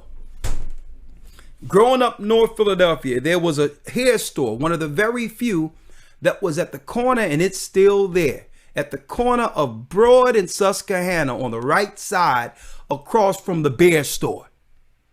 And I remember the family because I went to the school with the daughter who was what? The daughter was part Korean and her father was a veteran, a black guy. And they opened up a hair shop on Broad and Susquehanna, North Philadelphia. And I used to see some of the conversations and what goes on and how they try to find out what was the trend in the streets to do what? To keep that store going. But now that brother's not there. And I'm talking about even in the corporate world. I'm gonna tell you folks, who's the buffer? The white guy is the white collar guy. Yeah, he's the guy really running things, but those white liberal women under him are sitting there getting all the goods on how to run a floor by what? Talking to sisters. All that, knowing what's going on, what the conversations are, who, what. It's the sisters running the corporate world. They will never make it to the level beyond, the status that they were given. A lot of them are rewarded. But it frustrates them because they know they'll never get to where that white liberal woman is. As soon as you get to the point with you where she feel you're threatening her, you're out of there. I've been there. What? But the Most High sees something in you. They have always seen it in you and used it. What we're saying is, and what we're bringing out, and what the Most High expects is you to look into yourself on how to use your gifts for your people, for your children. Aren't we tired of building the legacies of others? So we don't got to disparage or talk about the other people and what they're doing and who they are. They're going to be who they are. But as a nation, as God people, we have the full responsibility on us where our gifts are channeled and for who they're channeled for. Listen, and this is what God was telling us the whole time. This is what he was telling us the whole time. Finish reading that real quick, that last piece. Yes, sir. Deuteronomy chapter 10, verse 15. Yeah. Only the Lord had a delight in thy fathers to love them, and he chose their seed after them. Come on. Even you above all people as it is this day. Even as it is this day above all people. I'm going to show you how much they feel about us, in this workplace after us working our fingers to the bone to build this place. Look how many brothers and sisters were let go from the corporate structure, from jobs altogether under the Roni virus. Without any legal recourse. You don't even have a legal recourse because under the Emergency Act, they can just let you go without promising you anything going forward after giving your life for them. And you know what? And the Most High wants it this way. He's showing you how the other nations, if you can break your back, you can do whatever you want. You can even be a taskmaster over your own people and they still throw you to the dogs. And the Most High want to show you, nah, that's the lesson. our God will always embrace us, put us back on our feet, and do what? Give us another opportunity to persevere, because that's who we are. That's what we've done since slavery. And he was always there. He says, listen, you see what they do. You can build a country, you can do everything else, and they'll still throw you to the dogs and say, get a stimulus check. And the Most High is now pivoting. He wants us to pivot and say, listen, trust him. It's in us. It's in us if we are willing to trust each other and network with each other and begin to love each other like God in Christ has always loved us. It's in us to persevere and to make it through this. That's what it means to be a chosen people. Am I my brother's keeper? See, they had to get rid of Christ, folks. Christ had the keys. He had the keys. I'm telling you, he was straight up. He's like, I'm going to give you the wisdom to navigate through this world and understand your worth. Who to sacrifice for and who not to sacrifice for. Okay? If you sacrifice for your nation, Christ was by Christ sacrificing for his nation, what happened? His blood covered the sin of the world with him being a light to the Gentiles. We're working backward. A chosen people is a jewel. What are we doing with that treasure, that jewel? Is we allowing the Gentiles to ravish us, to spoil us? Or are we using that great gift, that jewel that will dissipate with time for the other nations, for other people who don't even care about us? See, and that's the real message. Finish reading, Elder Lawyer. Verse 16. Circumcise therefore the foreskin of your heart, your mind, and be no more stiff-necked. And be no more stiff-necked. Stop being hard-headed. That's what God is saying. We need to listen, start with just personal goals that you know personally you've been putting off for yourself. You're a jewel of the Most High, and you know, well, okay, I've been slacking on these areas when it comes to myself.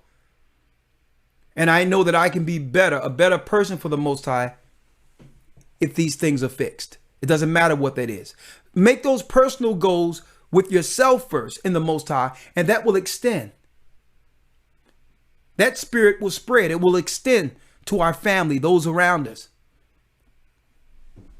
By sticking to a goal and accomplishing that, and it doesn't have to be big, but by accomplishing a goal, that's the first sign of what you would call, or what defines, success. It doesn't have to be whatever everyone else sees, because now you've actually put something out there with the Most High and achieved it, no matter how small. And you're going to find yourself moving in the right direction as a light, as a better person for the Almighty, for your nation. Okay, let's get this real quick, Elder Lawyer. Let's get 1 Peter 2 and 5 to show you that the New Testament confirms what's written in the Old. 1 Timothy 2 and 8. Let's read it. Yes, sir. 1 Timothy chapter 2, I'll start at verse 5. Okay. Ye also, as lively stones, are built up a spiritual house and holy priesthood, to offer up spiritual sacrifices acceptable to the Most High by AHAYAH the Anointed. Come on. Wherefore also it is contained in the scripture, Behold, I lay in Zion a chief cornerstone, elect, precious, and he that believeth on him shall not be confounded. Unto you therefore which believe, he is precious. But unto them which be disobedient, the stone which the builders disallowed, the same is made the head of the corner. And a stone of stumbling and a rock of offense, even to them which stumble at the word, being disobedient, whereunto also they were appointed. Verse 9. But ye are a chosen generation. But ye are a chosen generation. They're not telling you. How can they teach you the New Testament and don't go back to the Old Testament where the Most High says he have chosen us to be a special people? The New Testament confirms it. Read it again. But ye are a chosen generation. A chosen folks. They fear what's going on with this generation here. You can no longer lie to this generation. It's to a point where now they have fact checks now. Like, well, no, we can't deny the truth anymore. So we just got to just say everything you saying is a lie.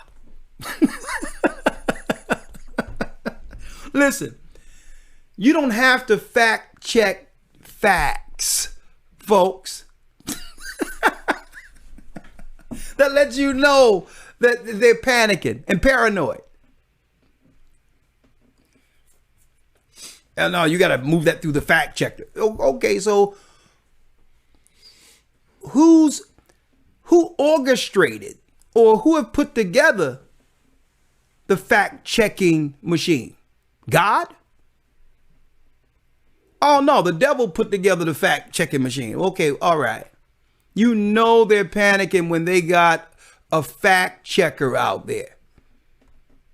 That if you're not on the line with mainstream propaganda, there's a need to have your facts checked. They're panicking because you can no longer lie to this generation. Okay, you can no longer lie to them. And now it's saying we are what? Read it. But ye are a chosen generation, a royal priesthood. A royal priesthood. Read. In holy nation. A holy nation. A peculiar people. A peculiar people. Read. That ye should show forth the praises of him who hath called you out of darkness into his marvelous light. So we must show the praises of him that have called us out of our, dark religions. The lie we call education. That comes with the responsibility. See? Read that last piece again. But ye are a chosen generation, a royal priesthood, and holy nation, a peculiar people, that ye should show forth the praises of him who hath called you out of darkness into his marvelous light. So our responsibility is to show the praises for Christ. That's a responsibility to him and to others for your awakening. You must represent now. That's right. You must represent our King who has awakened us. Are you seeing it?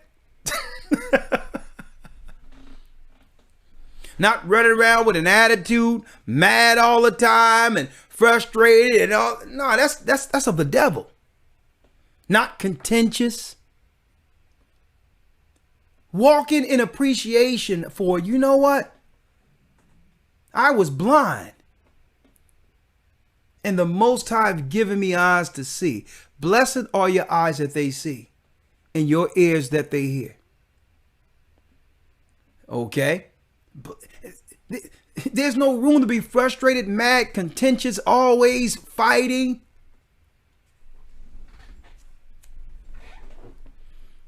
Even amongst the Gentiles. I don't got to sit there and argue. I went through those phases, arguing with somebody. Oh yeah, I'm not a Jew. You a Jew. You a Jew. Listen, I can show forth who I am by representing the God who made me and the King who has awakened me.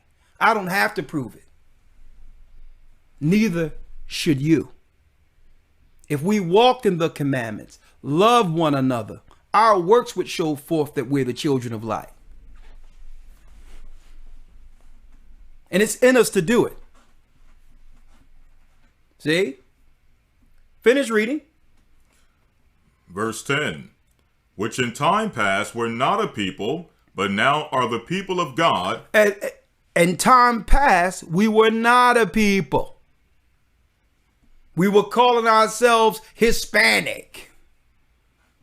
We was calling ourselves Latinos, Negroes, and well, these are the labels they put on us. We were re-educated in slavery. And the Most High said, what? Nah. And the same land where it was said that ye are not my people, in that self same land it shall be told to them that ye are the sons of the living God. History says so. Prophecy says so. So we're beyond the phase of convincing people who we are at this point. That was a phase. Now we are the people, and we're going to stand as the people and show forth to the world that we are the people. So this is me segueing right into where we're going at this Passover. What we're going to be talking about, not the negative, because too many people harp on the negative. And we can find ourselves in a dark place, always pointing out what's wrong. I want to talk about this Sabbath, this Passover, what the Most High have always seen in us. Why through the vaccines, the eugenics, us hanging from trees, us in the belly of ships, the Puerto Ricans being killed down to 500,000 man-child, the Indians being slaughtered, through all we've been through, the Most High have preserved his seed alive.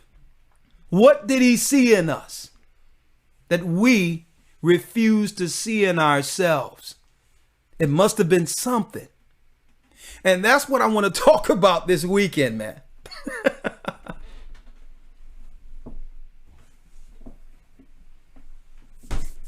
It's like we know it's true. It's like we're scared to own it. We are afraid to step into it for some reason. But now the Most High is going to make it where there's really no choice. So I want to highlight and go into that this weekend. What is it that the Most High have always seen, even through our sin, even in our darkest moments, the Most High sees something in you, in us. What is that? Because the only thing we have to do is hone in on that and do what? Nurture and mature that thing, whatever that thing is. We have to say, okay, there it is, and stay in that and nurture that and grow that. Finish reading of the lawyer. Verse 10, which in time past were not a people, but now are the people of God, which had not obtained mercy, but now have obtained mercy. We have obtained mercy. Any other nation that would have gone through what we've gone through and had all these other nations come through, take turns and destroy, these nations would have been totally decimated and extinct by now if this was any other race of people. We persevered and smiled through it all and never gave up belief in our God. Check that out. That's something. That's something, folks. Anything else you have, Brother Lawyer? No, sir. In fact, verse 11. Dearly beloved, I beseech you as strangers and pilgrims, abstain from fleshly lust, which war against the soul. That's pretty much. We have to abstain from fleshly lust that war with what? Against the soul. Against the soul. Keeping our conscience clean. Keeping our conscience clear with no darkness. Let's read 2 Peter 3 and 12. One reason why some people know it's true but don't want to own it. Possibly.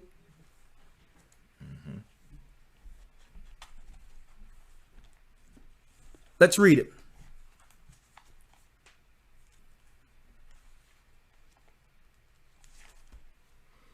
2 Timothy chapter 3, verse number 12.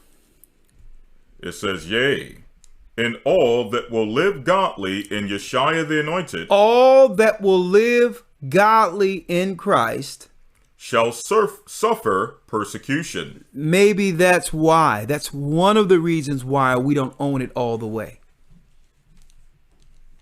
Because when you weigh stepping all the way in to what this is and what, you know, the transformation, whatever that is, that we have to take towards becoming, you know, like Christ, we're weighing what we might lose. What will you lose? What are you holding on to? Right? When you weigh it, you be like, well, hold up. With this comes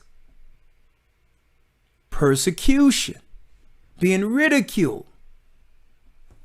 Folks, after going through these years in captivity, we should be numb to someone shaming us or making us feel a certain type of way.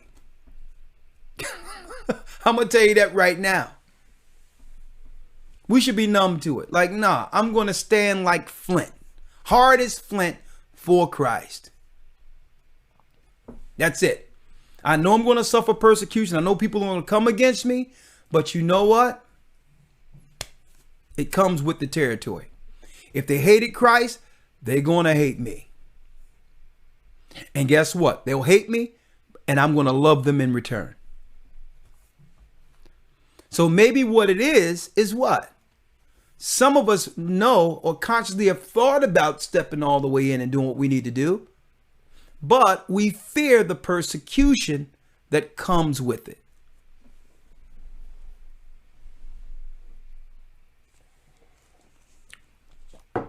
We fear the persecution. Read it. Yea, and all that will live godly in Christ shall suffer persecution. Shall suffer persecution. Come on. 13. But evil men and seducers shall wax worse and worse, deceiving and being deceived. But evil what? But evil men and seducers shall wax worse. Evil men and seducers shall wax worse. And worse. And worse. Deceiving and being deceived. Deceiving and being deceived. You can get with this, Christ's kingdom, or you can get with that. See? So it's time, brothers and sisters, that we own being the chosen. And this goes back to, and I want to say, you know what? And I'm going to say this outright, regardless of what people might say about what Nick Cannon did, what he's doing now, and what he did in his fervent spirit without too much, without counsel initially. If the brother ever ran into this, he would hear me say, regardless of what he did and what the outcome is, brother, thank you. Regardless of whether or not he got counsel and all that. You know why? Because he said something knowing he had everything to lose. Even in his fervent spirit, to actually go out and say what he said without wise counsel, he had the courage to do it. And I know in his mind, because when you standing with the Most High and you're in that spirit where you're not even thinking, you don't care if you lose anything. You don't care. Okay. But he should have used wisdom. But all in all, he put himself out there.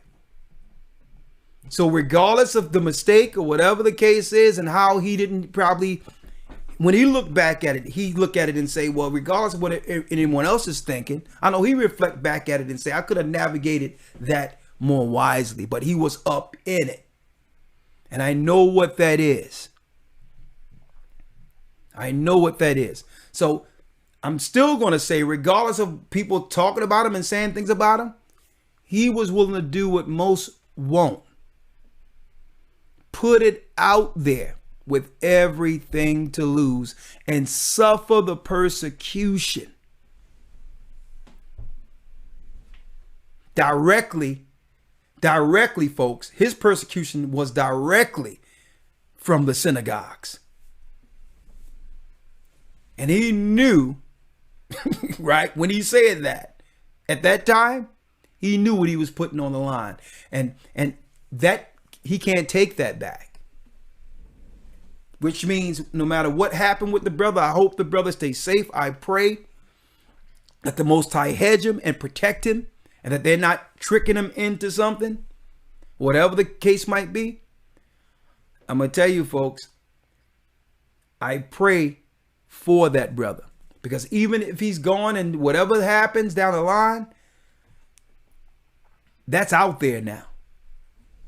And all the people that been looking at wilding out and this, that, and the other, they seen what? They seen a chapter turned, a transition. Okay? With a man standing up and saying, you know what? We're the Israelites. We are the people. And too many times I see this as with our people, every opportunity to come down or to bury a brother or sister, you know, it's us first leading the charge. And I'm not going there. Okay? The brother is growing just like every other person who've made mistakes, but just don't have the spotlight on them like he does. Okay? I think that's the reality. He's operating at a totally different level, outside of what many of us can even imagine. The contracts and all the things that, and all the pressures that come with the world that he's in. And you can only put yourself in his shoes, even operating on a day-to-day 9-to-5 level. Many of our people know that, listen, I have to walk circumspectly when you go in, or you have to walk circumspectly when you go into your 9-to-5. You know that there's certain things you can't say, or you risk losing what it is you have to take care of your responsibilities, your family, your house, and all the things you think about before making a decision. We deal with that just on a regular lower level. Yeah. So you can only imagine on the level that he's dealing, the fact that you have to be circumspect, and that's just the reality. So it's, you know, it would almost be hypocritical to throw a stone, understanding that many of us wouldn't take those chances. Yeah. And when I say many of us, of course we come out and we speak, but again, we're not at that pinnacle in the world where the whole world is watching at that degree. Yeah. But I'm just saying that everyday brother or sister, you know that even you can't just walk into your job and go to your boss and say certain things or say certain things on the job without dealing with some level of consequence. So that's just the reality. Hey, you know, well, I used to wonder as a lawyer, and this is, maybe I'm digressing some way because I'm about to open up the calls. I used to wonder, even like, you know, I managed in 2 separate companies years ago. You heard the stories over and over again. Yes, sir. And I used to say this all the time initially when I was working in the companies, right? And, you know, and then I just stopped saying it because it's almost a law in the corporate world where you would say, listen, there's 2 things you don't talk about around here. We have to get business done. And we used to say, the corporate guys would say to us, the white collar, and we would come down and say, listen, because the biggest disputes would happen on the job where things aren't getting done because there's 2 things you don't talk about around here. You don't discuss what? You don't discuss politics, and you don't discuss religion. And then in hindsight, I looked at it and said, you know what? These are the 2 things we should be talking about. But why do you think they didn't want that in the corporate world?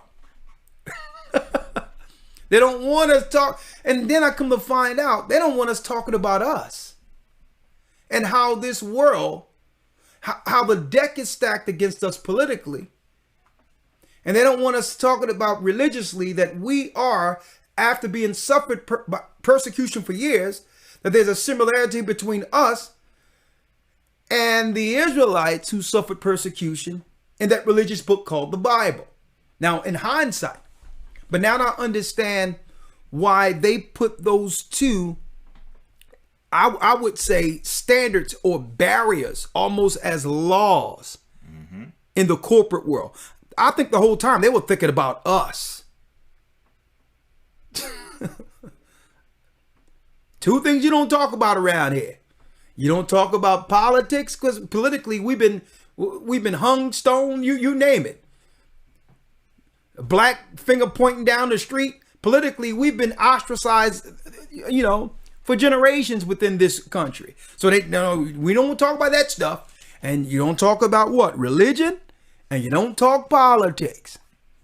So I'm just dovetailing. I'm just backing you up on what you were saying about even us at the job. We know what lines not to cross, but we won't apply. We won't give grace to that brother. Exactly. And every day we're walking the line, knowing the truth, using wisdom, using a little bit more tact, with way less to lose compared to him. But that's subjective. It depends on the lifestyle you're living. It doesn't matter how much you're making with what he's spending. It doesn't matter. The majority of people in this earth is usually about 2 months. 2 months from not actually getting any money from going bankrupt or homeless. Higher the pay grade, the higher the expenses. Yeah. And I think also, you know, some people may say, well, he's a multi-millionaire. He's his own boss. Well, I guess based on this, he learned that maybe he's not his own boss. Yeah. You know, he's learning right now. Now, I think maybe he was boldly making those statements, feeling like, I'm a boss. I've achieved a lot in this business, and now I'm free to say and do what it is a boss can say and do. But he's finding out that, listen, you're not your own boss at this point. Exactly. He's on their machine. Yeah. And in that world, I mean, look at him. The brother was married to Mariah Carey, and Mariah Carey, right? Yeah. And you know who she was married to? One of the, I can't even say his name. Oh my, she had children by. Oh man, you talking about the Wizards? That's all I'm gonna put out there. And just to circle what he witnessed growing up in that world, Viacom, whatever. Viacom is the horns. So it's like, man. And they probably pulled him to the side and say, listen, man, listen. You remember that video? You was in that video with R. Kelly. Y'all did something together.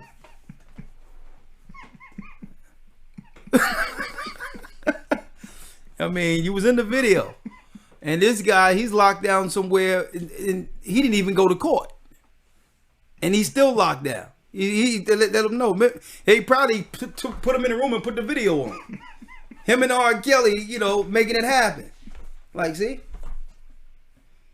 So let's do this interview. Let's straighten this out. Sir. Yes, sir. That's how it works. Mm-hmm. Right? But I'm going to say, but I believe the brother is going to, he's going to use wisdom going forward. And hopefully,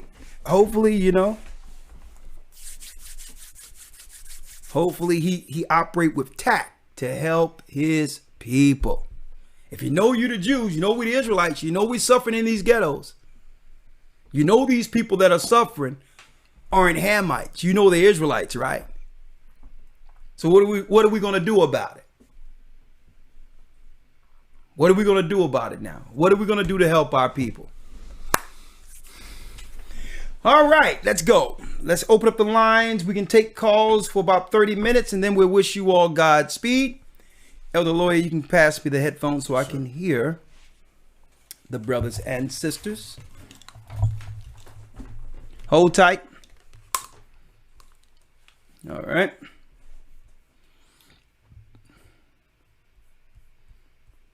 One sec, folks.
Your show will go live in 5 seconds. 4, 3, 2, 1. Blog Talk Radio. Okay, we're live on Blog Talk, 515-605-9327. Okay. Be sure to hit 1 if you have a question or comment. All right. Our topic for this evening, you can speak on it. Chosen for the truth, but who will endure? What does that mean for you when it says chosen for the truth? 757 area code. 757. Make sure we're not playing in the background. And after that, 760.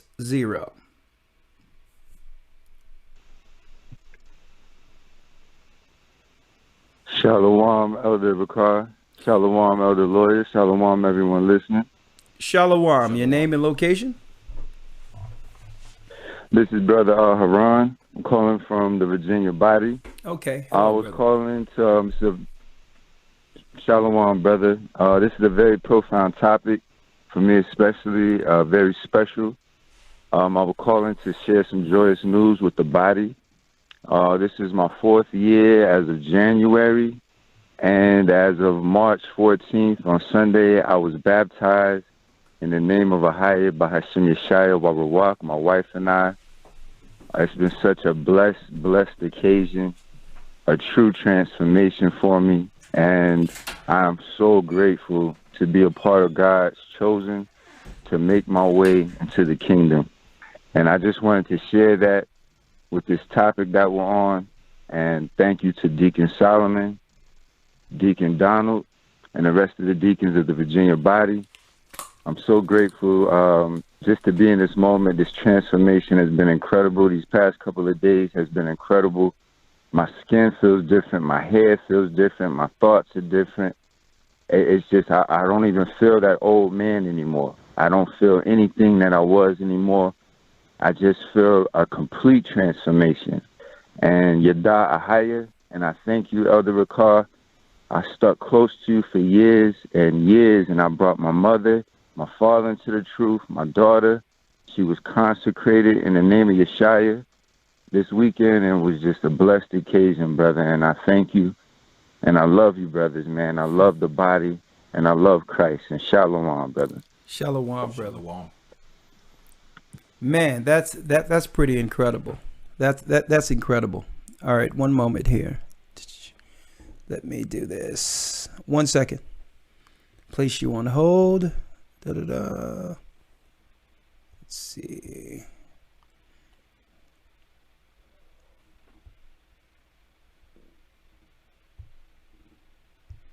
All right, let's see.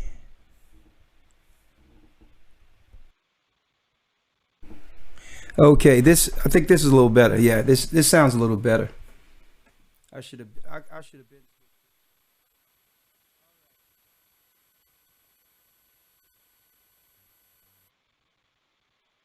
All right.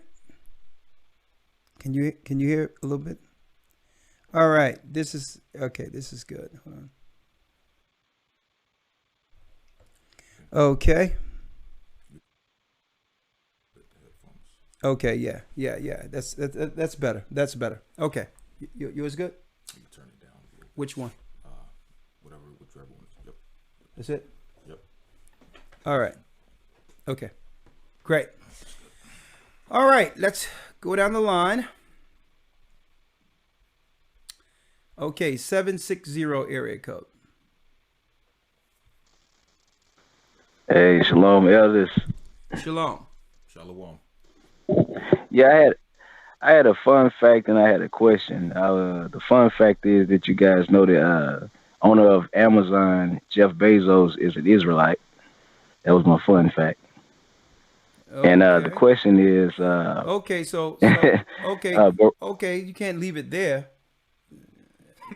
Oh, okay. I mean, what proof you have of that? What are you saying?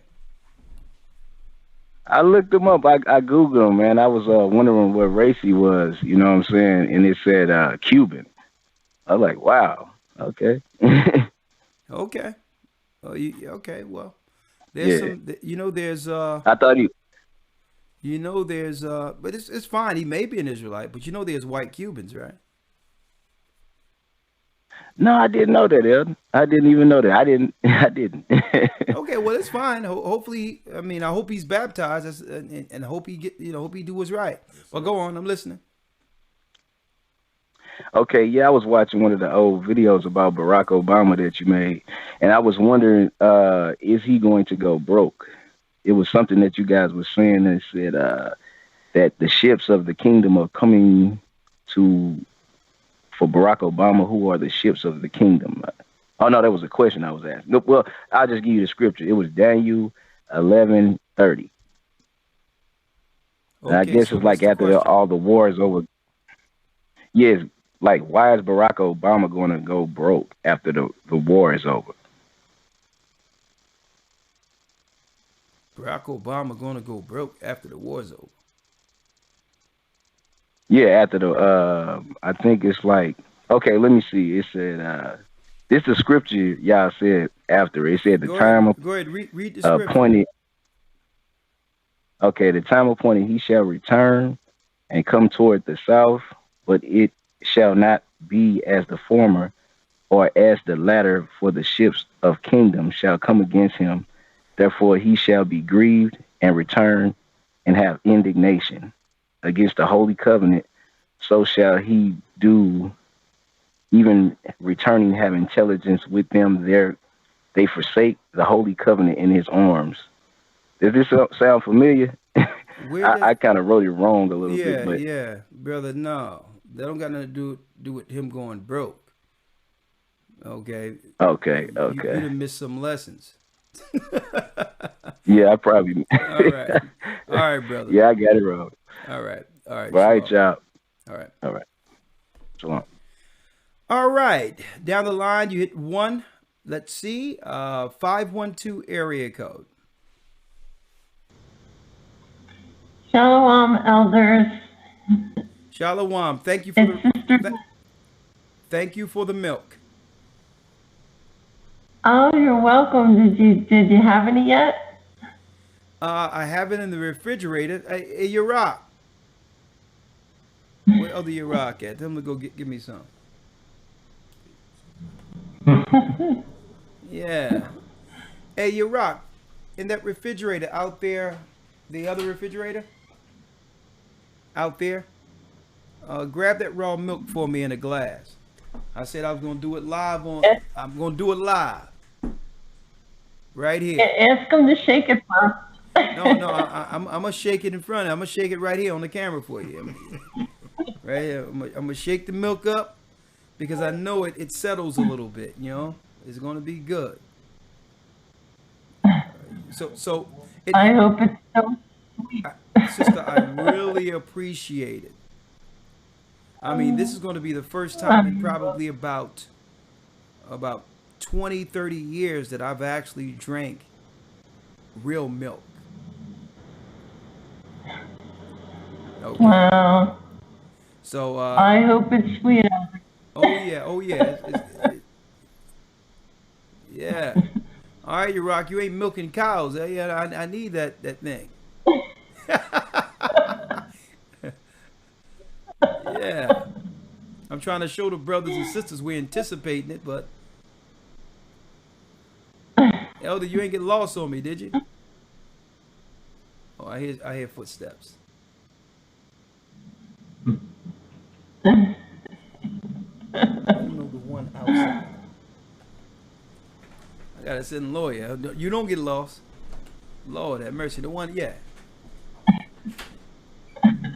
He might be on his way to Texas. He's rummaging through the house. Come on. Got milk? Oh, no, I told him to bring me the whole thing. He's messing around with it. You know what I noticed, sister? Is that it has more body than regular milk. It kind of looks like carnation milk. Okay. Miller's Bio Farm. You shook it up there. All right. Shake it like that. Oh, I hope it's... All right. We have raw cow's milk. Keep refrigerated. I'm gonna put some of this on oats tomorrow. I ain't gonna mess around with it. It looks like it's thick like it look like eggnog almost, right? Yeah, it's definitely supposed to be thick. Yeah. Man, this, you know what, sister, this tastes more like the milk that we used to drink growing up. You know, like back in the day when there were black and white TVs, right? Y'all remember that? I mean, unfortunately, we was poor. We were still looking at black and white, even when the good times was on. My father, listen, you don't got to worry about color. Just think about color, right? He says, listen, you know what color things is. Look around. But I remember back then we had black and white TVs, right? And back then, sister, they used to bring the milk in glass bottles. You can get those delivered certain times. They would come with the glass bottles. Oh yeah. I mean, it's hearty. It's like maybe you can make gallons and gallons of the pasteurized milk out of this one glass. I mean, you can make a gallon out of this. It's so thick. It's thick like eggnog. It's like I have to describe it because, you know, it's delicious, sister. It's good. I really appreciate it.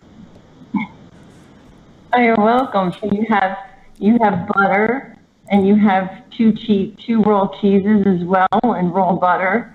Yeah. So you have more to try. Oh yeah. Believe it or not, I'm gonna put some of that. I'm gonna work it out with that, because that raw cheese, you know, I'm gonna scramble that up. And I'm gonna have some beef bacon on the side. My mother gave me some beef bacon. You could pour it back in there. So we're gonna have breakfast on. We have breakfast thanks to you, sister. So just whatever you do, just don't heat the cheese, the butter, or the milk. Whatever you do, just don't heat it up. Don't heat it. We talking about whipping that thing up with some eggs. Oh yeah. No, you don't want to heat it. No, raw dairy is that's what makes it so nutritious, is it's raw, it's living food. Once you heat it, then it becomes no good, it becomes unhealthy. That's the whole thing with the milk and the cheese and the butter, why it's so unhealthy, because it's heated. So when we eat it raw, we just leave it out to come to room temperature if you don't want it so cold. No, you eat it raw, that's when it's healthy. As soon as you add heat to it, it becomes unhealthy and it's no good for your heart and things. So, yeah, definitely have it on the side. Well, okay, you know, just put a toothpick in it. It's all good. All right, thank you, sister. I'm gonna place you on. I'm gonna place you on the hold. All right, bless you. Hey, that's what it's talking about, being a holy nation, right? Hey. We talking about chosen for the truth. Hey, you get cheese and raw milk. Hey, we getting ready for the wilderness, right? But you can't scramble those eggs with the cheese. I don't know. You know, we have to rethink that. All right, 214 area code 214. Hello, Shalom. Shalom.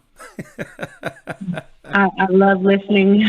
I love listening to you, elders. I don't miss an episode. Hold up, sister. I'm gonna let you stay on, but let me tell y'all something, brothers and sisters. When I found out about beef bacon, I don't know why people ever could have eaten pork bacon. I went and got some beef bacon sliced thin. Man, let me tell you, you crisp that thing up. Whew. Beef bacon. A lot of you from down south, you don't know what that is. But I'm going to tell you, beef bacon is absolutely delicious. All right, go ahead, sister. The floor is yours. Yes, my name is Delise. I'm calling from California. And I just wanted to, I know we're not talking about the Colt 45 thing right now, but I did want to share with you guys that my dad recently was diagnosed with this, and on Saturday went into the hospital. And so anyways, I just wanted to let you guys know something that really stood out. I'm sorry about the dogs. Every time I call you guys, they start barking. But when you guys did an episode about how they're bringing foreign doctors to our country to put our people down, I just wanted to let you know my experience with an Asian doctor in a hospital here in Los Angeles. Okay. So, of course, I wanted to talk to my dad's doctor about what's his treatment plan. And I have been doing some research about a drug called budesonide. And apparently Oxford University just validated it, said that it's a direct resolution to an upper respiratory problem. And this is what this virus is. It causes inflammation of the lungs. And so I asked her, I said, well, have you heard about budesonide? And this is what she basically told me. And it just brought me back to what you guys are telling us about our country bringing in these foreign doctors. She basically said that we're going to give your dad the standard level of treatment in this country. Now, if you're from our country, why are you stating this? This woman stated this 3 times. We're going to give him the standard level of treatment in this country, which is antibiotics and a steroid inhaler. And I said, okay, well, I was really adamant about budesonide because, Oxford University just validated it. A doctor by the name of this doctor Richard, he's been going around different religious programs and on another show called The High Wire. His name is Dr. Richard Bartlett, and he said it's on at every pharmacy. It's cheap, but see, there's no money in giving our people budesonide. So he's basically saying it's a silver bullet for when someone catches the Colt 45, and our doctors are refusing to basically treat the patients with that, and they're just going to continue to give people the standard level of care, which is another drug, dexamethasone, and that's it. And she told me 3 times, I'm going to give your dad the standard level of care in this country according to the CDC. Well, it's like, well, ma'am, over 500,000 people have died with this standard level of care. And if there's another way or another treatment, can we explore that? And she basically denied it. I put it on social media. Another friend of mine's mom said that she was denied budesonide as well, but she recovered. And then the doctor went to ridicule me. She said, well, because my dad has COPD and he's had TB before, she said, well, if you care so much about his lungs, why didn't he get the vaccination? And I said, well, you would have to ask him that, because I was trying to be really careful with what I said. And I said, and then she said it again. And I said, well, frankly, ma'am, we don't feel comfortable with your vaccination, with this vaccination. And then she said, well, how are you going to trust what treatment I'm going to give your dad? And I said, I trust that you're going to give him the highest level of care. And I had to get off the phone with her. And I just wanted to share that. Then within the same hour, the famous Marvin Hagler, the boxer, died of complications of the vaccine. So I just wanted to share that with you all. Love the show. Well, I would have to say on that allegedly, but what I did see out there was a tweet that was put out there on social media by Hitman Hearns, who said well before Hagler died that was just asking people to pray for Hagler, because he was on the tweet before Hagler died. It said that he was suffering complications after taking the shot. Now, whether or not Yeah. that attributed to what happened is alleged, but you can put 2 and 2 together. All right, 2 and 2. Amen. Equals I know 4. that's right. All right, so I just pray for the Well, family, and I appreciate it. Yeah, and thank you. Oh, is your father okay? Before you go, is he all right? They've given him the drug they gave President Trump, that remdesivir, and which is kind of like an antibody treatment. They're giving him a breathing. They've got a breathing apparatus on him. It's really tough, but he's fighting. And we got up this morning, my sister and I, we prayed with him, and we're just trusting in the Most High and standing on God's promises right now. Okay. Well, what's his name? We'll put out a prayer for him. His name is Derek Kelly. Derek Kelly. Pray for my dad, everyone. Thank you so much. All right. Bless you, sister, and thank you for the info. Thank All you. Right? All right. Okay. All right. 985 area code going down the line. Then 985.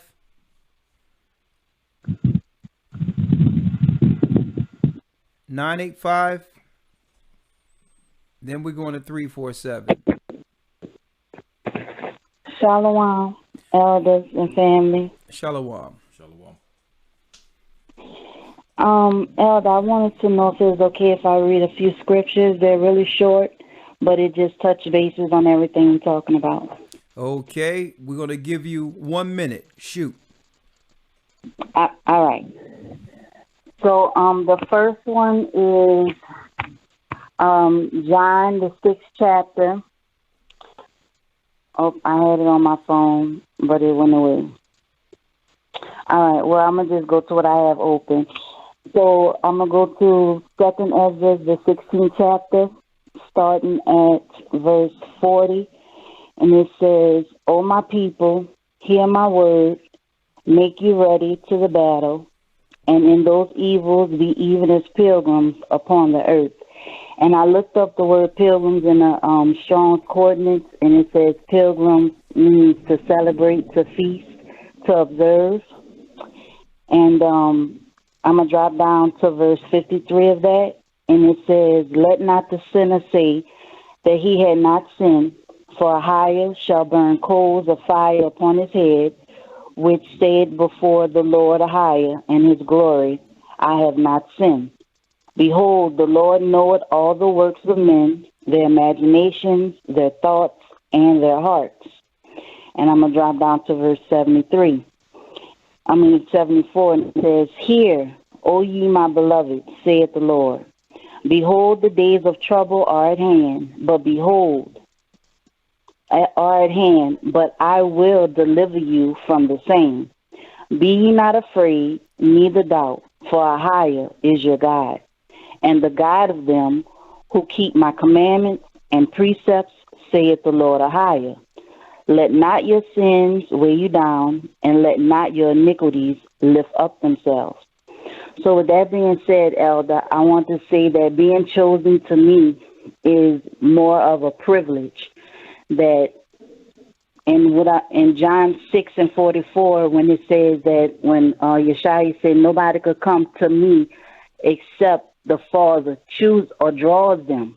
So that's a privilege for the Most High that he has drawn all us to himself. And we ought to all be grateful just for that, because think of how many people are out there who are not being drawn to him right now. And so I just think that we all need to, like, during this week, meditate on that. And by that being said, always stay in a sense of repentance, because nobody is without sin. So we constantly need to be in a state of repentance. Well, and in closing, I just want to read. No, sister, you ain't reading. Okay. That we thank you. You hit it home. I appreciate it. Thank you. All right. I love y'all. Good night. Thank you. All right. Some good stuff. 262 area code. Shut up. Hello. Elder. Hello. Ain't no fight going on over there. Hey, y'all. I feel like I hit the lottery. How you doing? Fine. How y'all doing? This is Lanessa Terry calling from Wisconsin. I just wanted to say y'all broadcast was awesome. Woo, it hit home. I felt like when you was singing Abraham, you know how you start off and you go, woo! That's how I feel about the broadcast. That's all I wanted to say. Shalom. And may the Most High bless y'all. Hey, I tell you, the Most High say we are peculiar people. All right. That's right. Hey, see, but see, hit it.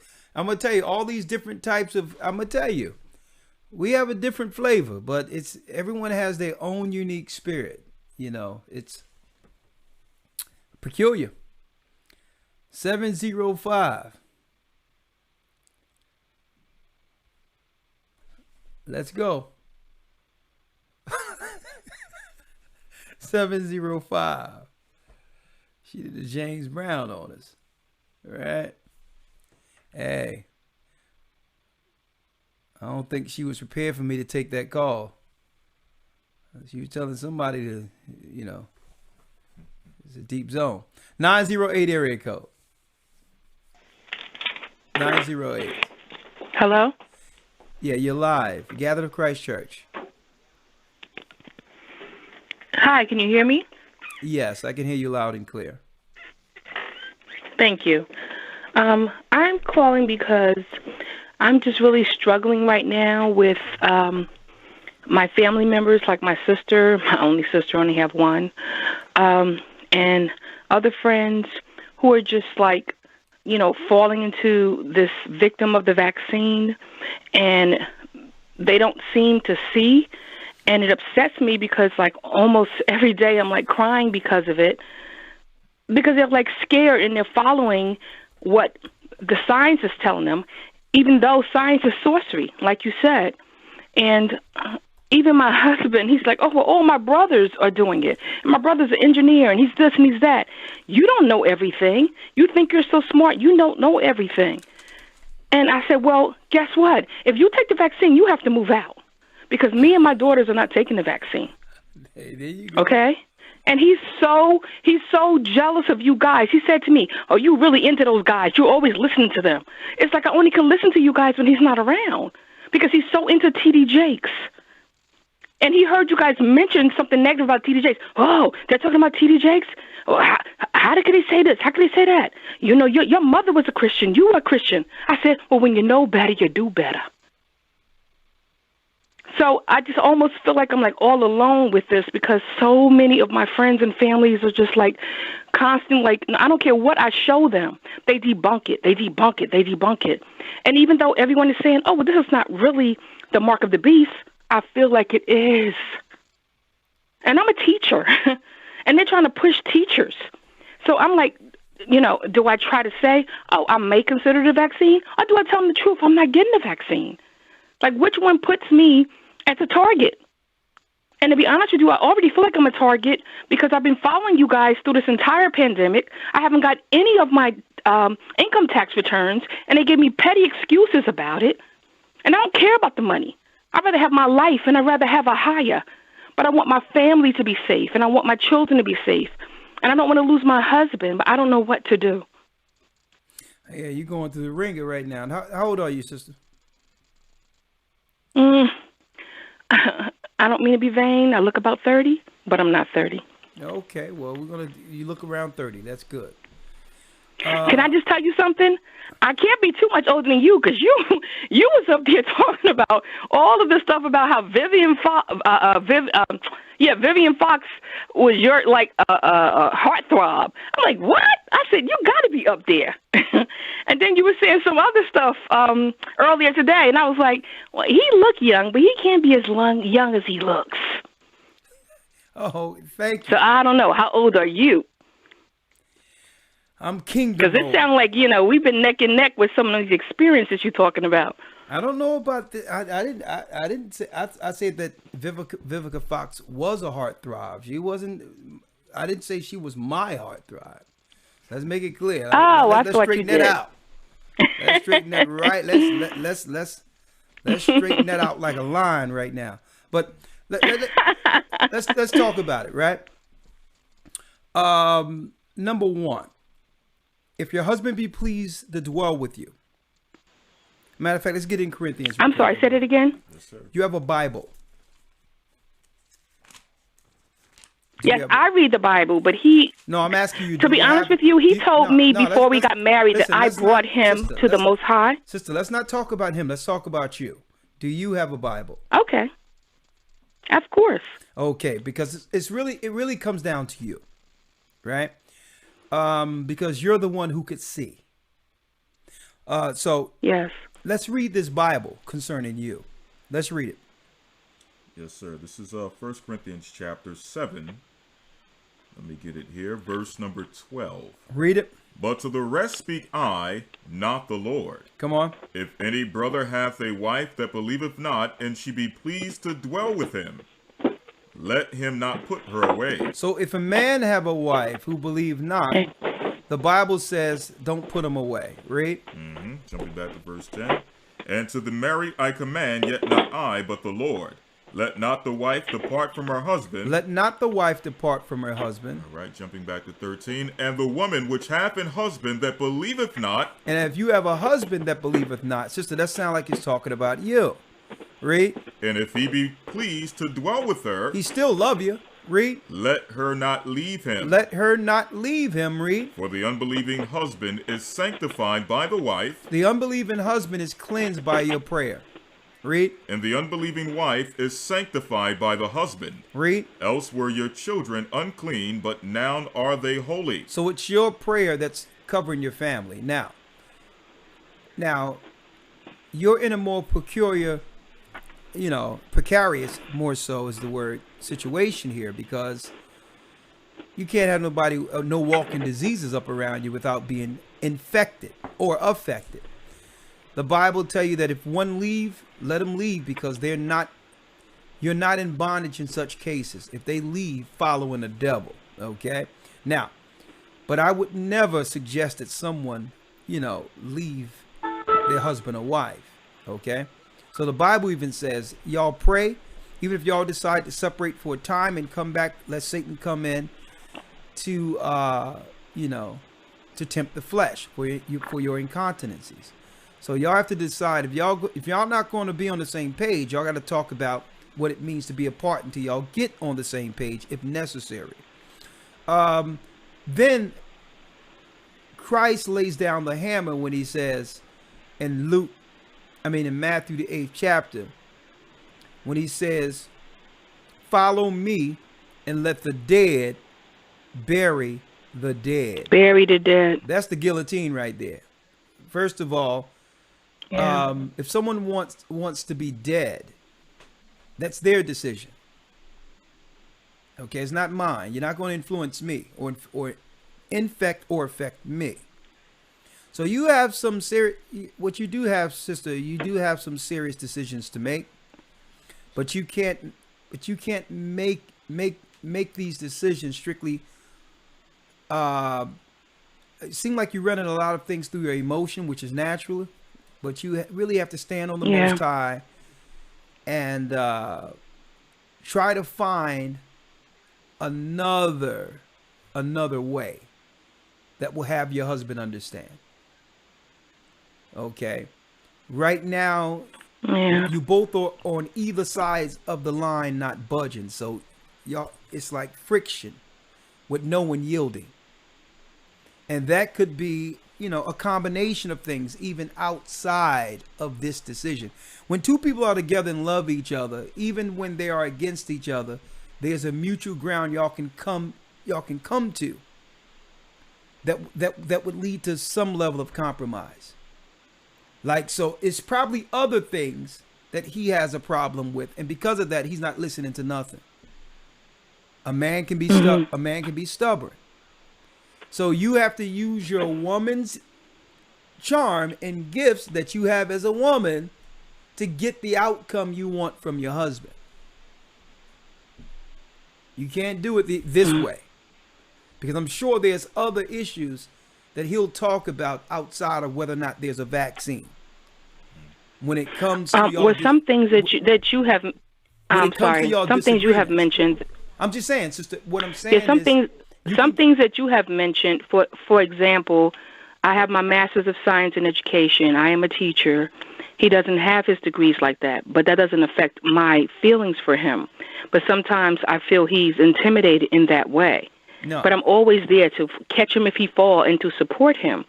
So that's the only other thing I can see, because he'll always say, well, you think you know everything. And it's only because I do research and I seek the truth, and I also seek the Almighty's face. So he never read the Bible even before he met me. I read the Bible since I was 8 years old. Sister, but here lies the true issue, right? Because, okay, you're all this. Where do he have a space to be the man of the house? I let him. No, and I allow him, and I fall back. See, but this is what I'm saying, sister. Listen, you let him. That means you're in charge. I don't think so. No, listen, sister. I know, but if I'm letting someone, that means I have the power to let or not let. So, sister, you have to because I don't want him to feel, and I don't want him to feel the way you have been saying that men feel. Sister, listen to me though, because if we talk the same time, we won't come to a resolution. You asked for an answer, and I'm about to give it to you. You got to you have to give him space, even if he make error, to feel like a man. Listen to what I'm saying. Not to feel, to be the man. Listen, if another man is talking online, I don't care how much truth he's talking, and he has more influence on my wife than me, then that's her husband.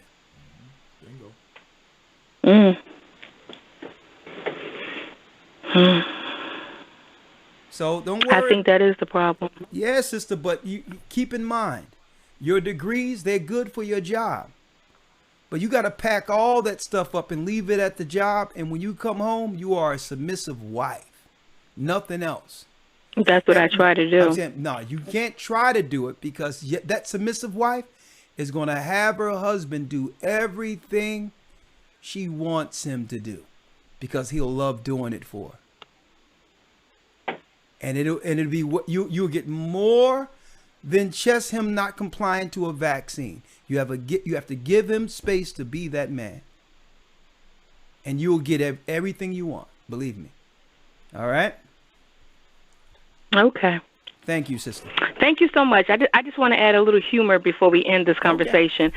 I always hear the girl talking about the raw milk. I always hear about Sunshine. How they get through all the time and I don't.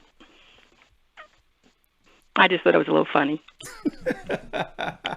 Oh, yeah. I said, Sunshine always get through. I said, what connection she got? And this raw milk girl, I've been hearing her. I said, but I can't never get through.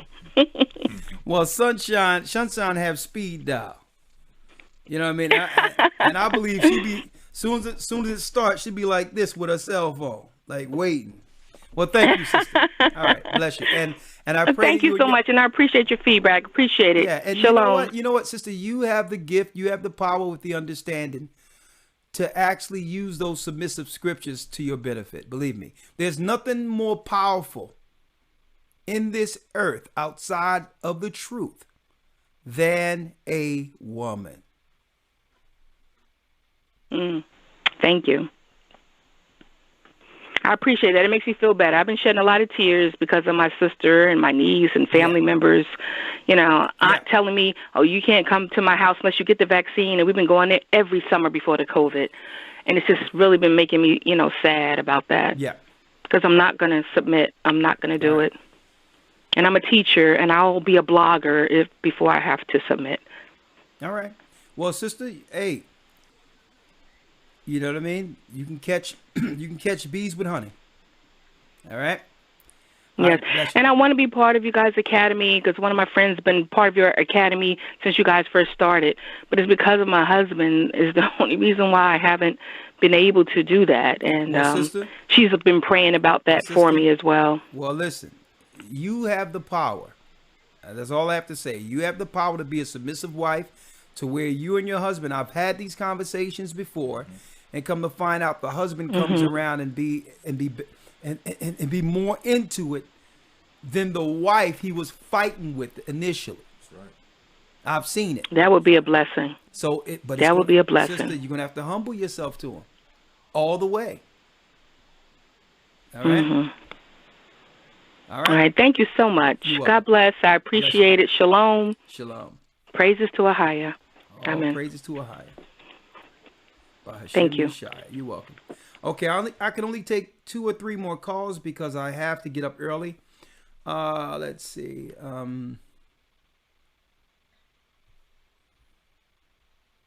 right, let's see. 718. Shalom, brothers. Shalom. Such a pleasure to talk to you guys. My name is Shakir. I'm from the Bronx. Bless you. My father put me on. His name is Lasimba Nicholson. I just want to shout him out if he's listening. What's up, Dad? Me and my Isha is here listening to you guys, and we've been really edified by what you guys have been teaching so far. And just everything. We're catching up as much as we can because you guys have so much material over the years. We honestly, we're young. I'm 28 and she's 23, newly married. Been in this walk for a little bit over a year. Me personally, I went through a demonic possession from Baal. Who in the Just back to laughing? really What's going on there? What, you got Dave Chappelle? That's in the my background or what? Isha. Say hi. Hi, shalom, shalom. Yeah, she know the story. What's she I told laughing my about? testimony a lot. What is she laughing at? Because he always does this. Yeah, I get around to telling my testimony just straight up. So, as I said, I'm in. Okay. So she's laughing about your demonic possession. What's going on? What's happening there? I mean, you're gonna lead. I know, right? You're gonna lead with, I'm Legion. Yeah. It was Baal. It was Baal. He put me through the work, but I gave my life up to Christ and my last minute. I'm sure brothers and sisters would like to get some more in-depth detail on this. Oh yeah, absolutely. Okay, shoot. Absolutely. Well, basically, I'm from the South Bronx. Out here, in my generation, we lost, man. This generation is completely lost, to be honest with you. Out here in the Bronx, there's a lot of brujas and there's a lot of witches and warlocks in the Hispanic community. I grew up around a lot of that. Okay. And I was smoking, drinking, a lot of things that I feel will open up a lot of demonic portals in my life. Anger. So all those things eventually led me to a place where I was just susceptible to this demonic spirit. Apparently it was after me for a long time. Okay.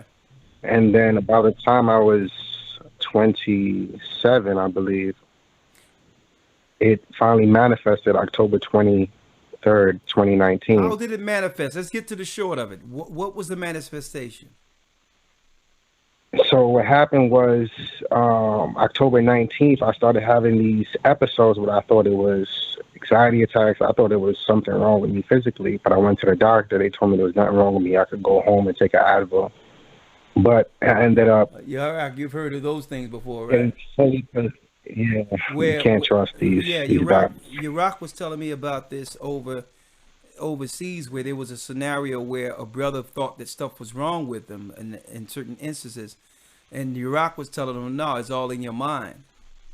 And when the guy went to the hospital, even though he imagined all these things, the brother went to the hospital and the doctor told him there's absolutely nothing wrong with you.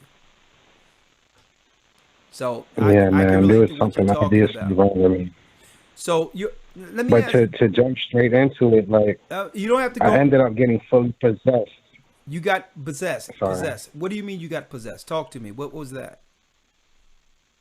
I mean, I was contorting. I was shaking. Like how is this word? Uncontrollably in the shower for like over 8 hours. There was like. Yeah, that wasn't... Doors flying open and closed. The mirror, I remember I was in the shower. I said, who are you? Who are you? And then I started shaking and, like a movie. It's like a movie, honestly, like The Exorcist. And then just like, bow, bow. And then I jumped up out of the shower. My hair was in a ponytail. My hair started to get pulled out of the ponytail into the shape of like horns. I seen the face of like this Baphomet, like goat-like creature, like come out of the towel rack with like whatever was hanging in the towel rack. My mom had to anoint me in oil and all types of crazy stuff. And I was throwing the Bible. I stripped myself naked, pissing on the floor. Oh yeah. Okay. Let's All types of I that didn't kind want of this much crazy, man. detail, brother. I'm glad you've seen the light. Yeah, You're I'm just you're being cleansed straight up now. with you. Because What I can tell happened you, was I ended asked up. for detail, but man, you going down a dark place right You now. asked me, brother. You asked me. Okay, I okay. didn't want to leave y'all, Man, without it. listen, when your hair went But out of the what happened ponytail was by I itself ended and up. went to horns, I was out of it. I was phasing Yeah, out at that point. that was a lot. Okay. That was a lot. Okay, But what so I ended up doing was my mom ended up having me read out of the Psalms, and I was that kind of encouraged me. So before I laid in my bed and I pretty much died, to be straightforward all with right. you, I Check it out, yelled brother. Let out me the get your text. name. I Let me get told your him name, to brother. keep my soul. Let me have your name real quick. Oh, my name is Shakir King from the South Bronx. Okay. We're gonna break down your number. We have to deal with a baptism. You ready to get baptized? Oh, I would love to get baptized. The first time I got baptized was my mom. It was in the name of JC. Okay, don't worry about it, brother. I got you. 718 area code, right? Yeah. Yes. Okay. Yes. But I had a question for you. Before The you have reason the that I question, actually called, it was kind of off topic, but no, let's save your question for last because we only got a few more things. Who's that person? Okay. Who was that laughing? Just who's that? Your girlfriend? Who's that? That is my wife. That's my Isha, Amaya. Okay, and she. Oh yeah.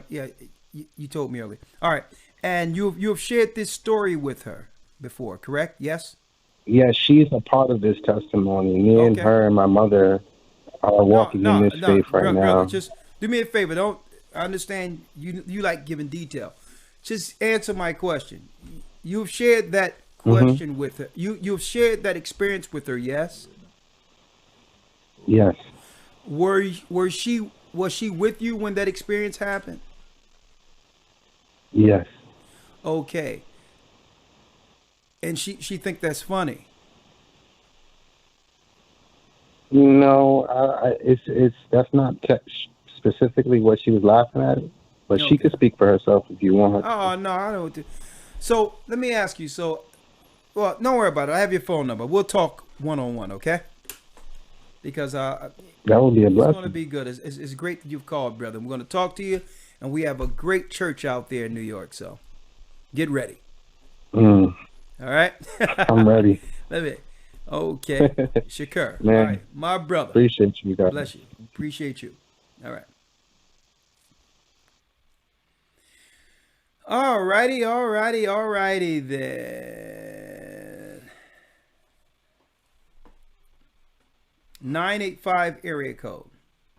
I'm sorry, Sunshine, I couldn't get with you today. I couldn't get yours today because I know you probably got it written down. But the next time we're on, you can start with your bullet points from today and work your way for the next broadcast. 985 area code. Let's talk.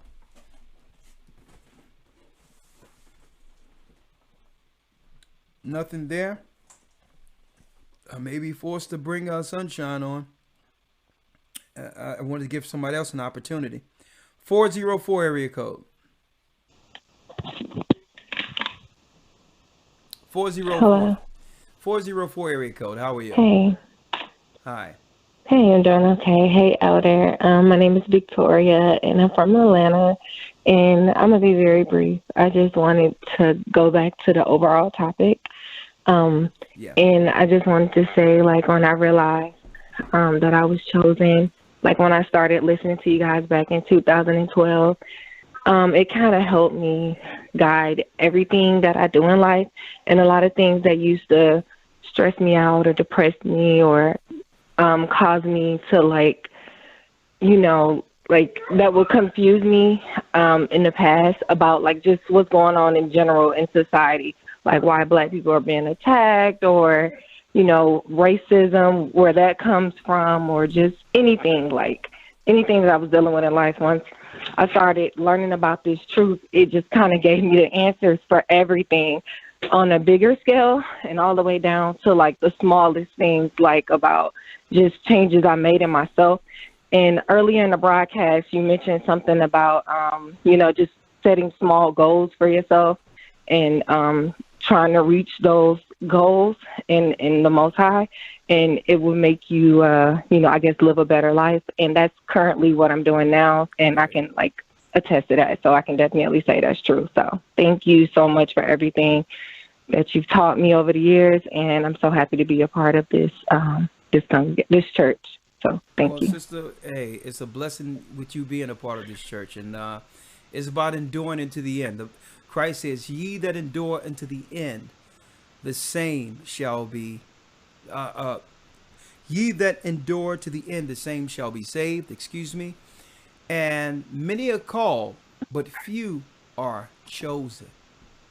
See, that's the whole thing. A lot of people believe that being called and awakened and understand we Israel, think that that's a automatic ticket to the kingdom. No.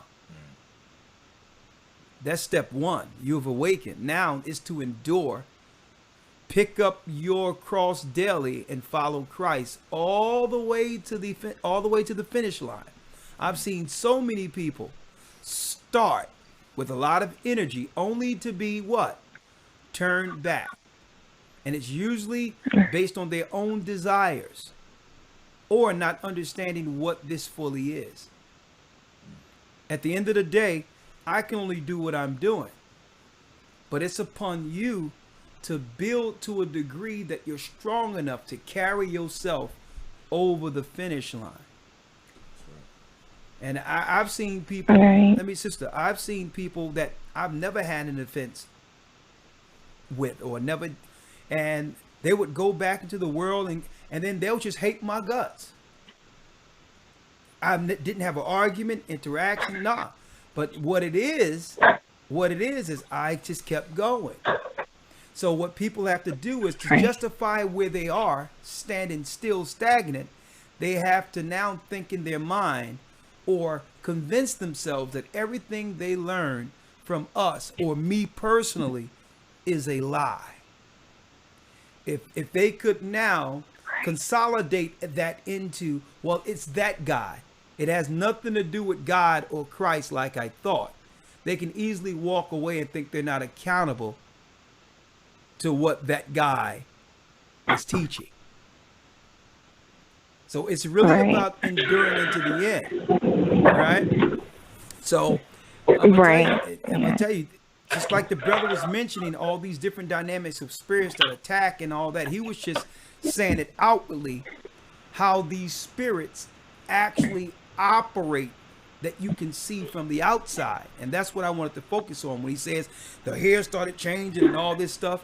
But it's even worse, the spiritual demonic possession that's unseen, that come out in character flaws and how we interact with each other negatively. And that's what I wanted to highlight before I go, because that's why I didn't want them to go too far, because these spirits will have you doing all types of stuff, cutting yourself, doing all types of stuff, and who telling, where that road was going. But the more wicked and evil spirits are the ones that are not seen. That's the most I had enough grace to, so that what he was dealing with was showing forth itself automatically. Help was needed immediately for what was going on. Because what? It was clearly seen that the brother had a demonic possession. But it's more worse. It's worse than when people have the demonic possession, but are able to interact naturally as if nothing is wrong. These are the people that are always, complaining, backbiting, always trying to cause conflict, confrontational. But then when it's aimed towards fixing it or getting to the bottom of it, they go dormant and act normal as if they're not starting anything. Those are the dangerous ones. So when it comes to goals and all that, like you're mentioning, sister, it really comes down to our behaviors. right? But that's a whole nother conversation. I don't want to really go into what I'm going to talk about this weekend. So, all right. Well, thank you, sister, and thank you for your testimony, and thank you for your endurance. And it's about enduring. At the end of the day, I don't care what any man does to me or what anyone may feel about me. I know at the end of the day, I'm not going to stop based on any man or woman. Why? Because no one in this earth that I'm running into that is giving out crowns. I'm working for this kingdom. I know this kingdom to be true, and I know who called me to this work. And that's the mistake brothers and sisters make. They put more trust in people. When people disappoint, they now have an excuse to claim that it never was the truth because they didn't believe in the first place. They didn't believe. Their true belief was they were being enthralled, or they were impressed by a good speaker, by someone who could actually, oratate or go into the scriptures, or they were more so impressed than believing in the first begotten of the Father. So it's about enduring. Sometimes you can look at someone's gifts and be impressed and confuse that with belief. Okay, like, man, they go through the scriptures. Everything I'm thinking, they're hitting this, that, and the other. Guess what? It's not us. It's him.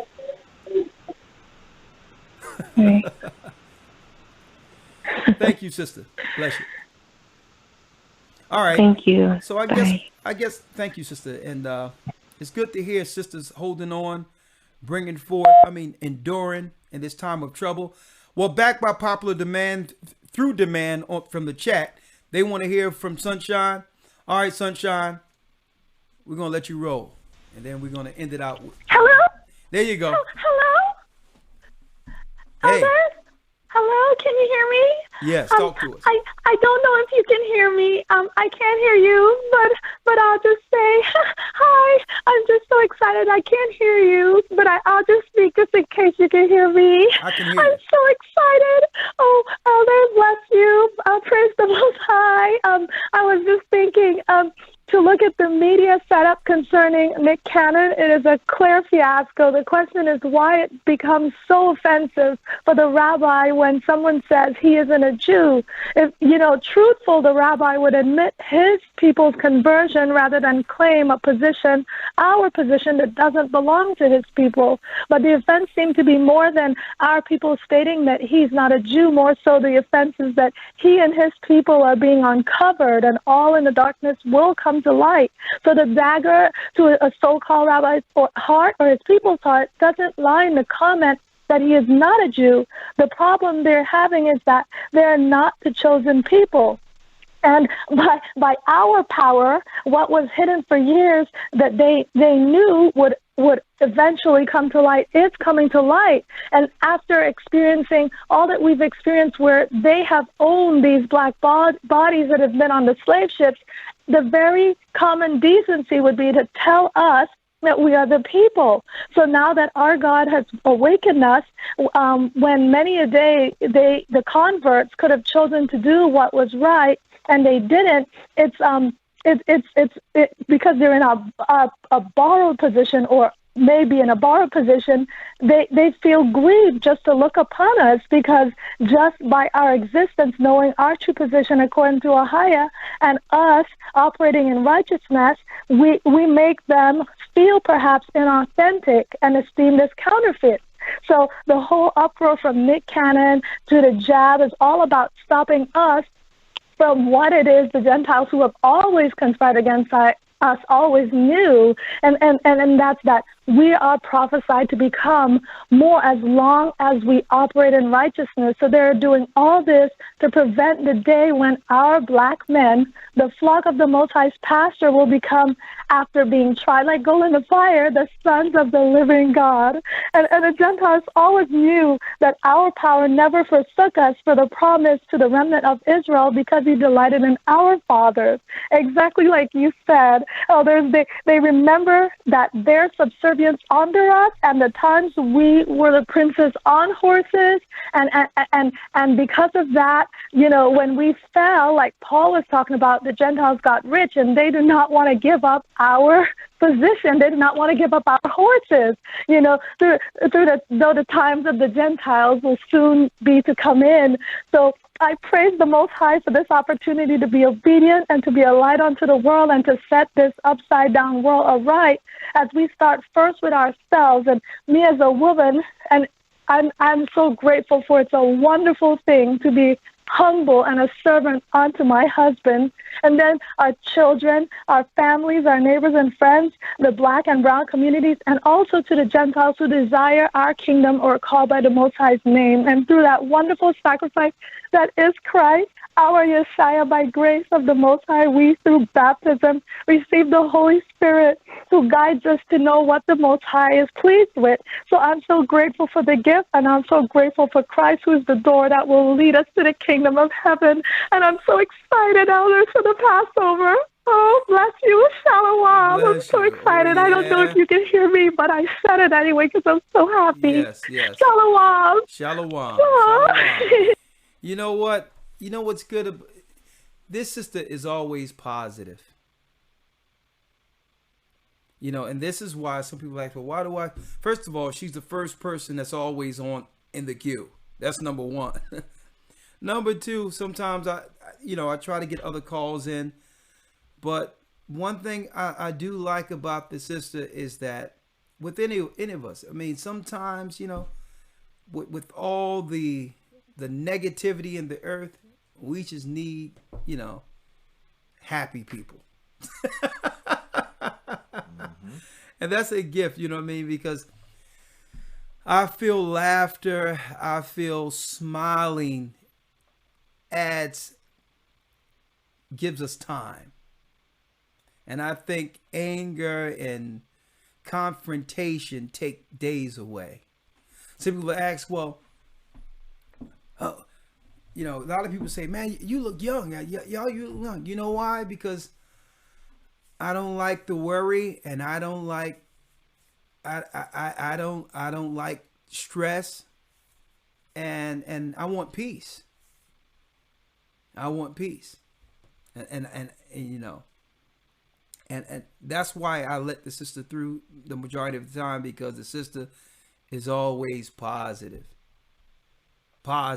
Okay. And the sister that did call in, I hope you really hear when it comes to, because, and I'm going to be going into that down the line, how sometimes we just have to make a space where a man can feel like he's a man in his own home. And I don't think women are doing it intentionally and usurping a certain level of authority. I don't think it's intentional. I believe that it's more the upbringing. Okay, I think it's the upbringing on either side. Men not grabbing the bull by the horns, as they call it, and taking control and being a man from the beginning, where women mature earlier and they're more so in control until a man don't really come into his own till he really up in his 30s and realize, okay, this is how this stuff works. You understand? So it's knowing when to let go and let that man say, okay, I'm in control. And I know it's tough, but we have to do it, especially, or we're going to always complain about the man who doesn't have his stuff together. We can't have it both ways. Right? Can't complain about the man that don't have his stuff together and you don't give him space to know what it is to rule his house. All right. With that, I'm going to say shalom. May the Most High be with you. The Passover is going to be fantastic. Okay, it's going to be fantastic. I can't wait to meet our brothers and sisters. Of course, there's a few things we have to put in place rule-wise, strictly for the sake of we're still under some level of regulation, but are able to do the Passover nonetheless. All right, so we're going to see y'all this weekend at the Passover. May you be covered through the blood of Christ, and go into this weekend with a positive, loving spirit a loving energy, because this is the week, this is the weekend that Christ was crucified for the sins of our nation. Okay, so let's humble ourselves before the Almighty in his throne and give all glory to the Almighty, and let's not come with any friction or leave with friction. We're not there for ourselves. We're going there to honor our King for this Passover. With that, I'm going to say shalom. May the Most High stay with you. And we have a new academy coming in a few weeks. We're just taking enrollments for the new academy. So yes, because we're in week 11 coming right in 2 weeks. So we only got about 2 more weeks, 2 to 3 weeks before this academy is over. So get your enrollment done. Go to historytimes.org. A matter of fact, let me throw it in here real quick, if I may. One moment. Go to historytimes.org. Hold on. Let me get it here. Let's see.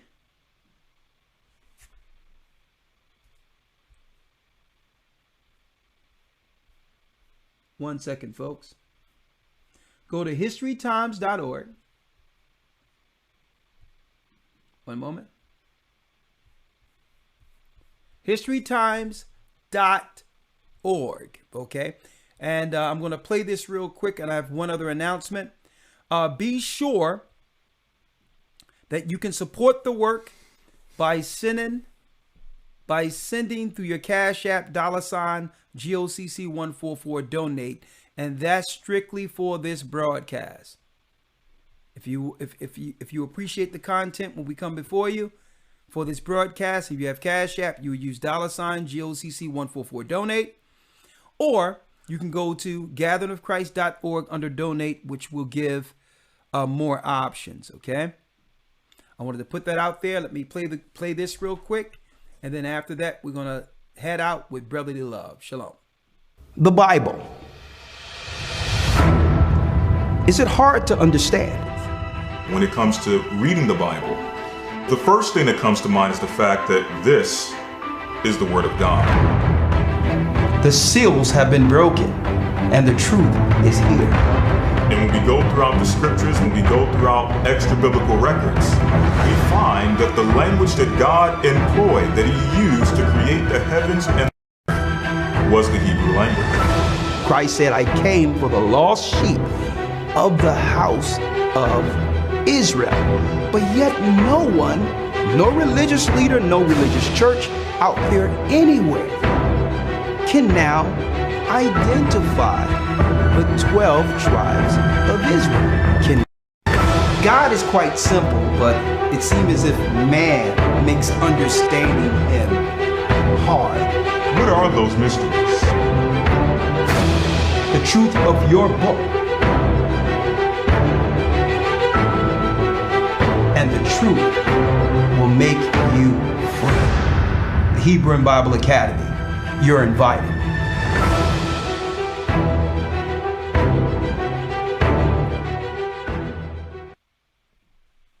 Okay, we thank you all, and we will end this with brotherly love. May the Most High be with you. Stay prayed up. Sin not. That's the end of our blog talk. We will soon see Zion. Shalom.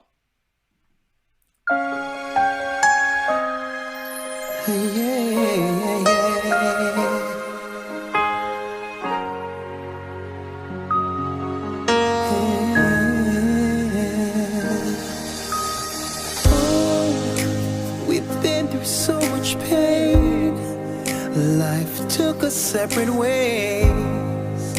Both did some hurtful things, but it's not over. You know that we both care. So can we forgive and forget? I need you here. Remember the ups and downs, the trials we've been through. See, there is no one on this earth who can replace you, my brother. Life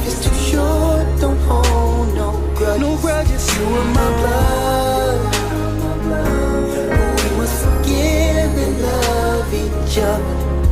No matter what life throws at us, we must keep brotherly love. Searched high and low, where did you go? Pick up your phone. Oh brother, do you hear me calling? See, I apologize. Hey, this bond will never die. Remember the ups and downs and trials we've been through. So I'll keep on darling. I'll go till I get through to you, brother. Life is too short, don't hold no grudges, brother. We must forgive and love each other. No matter what life throws at us, we must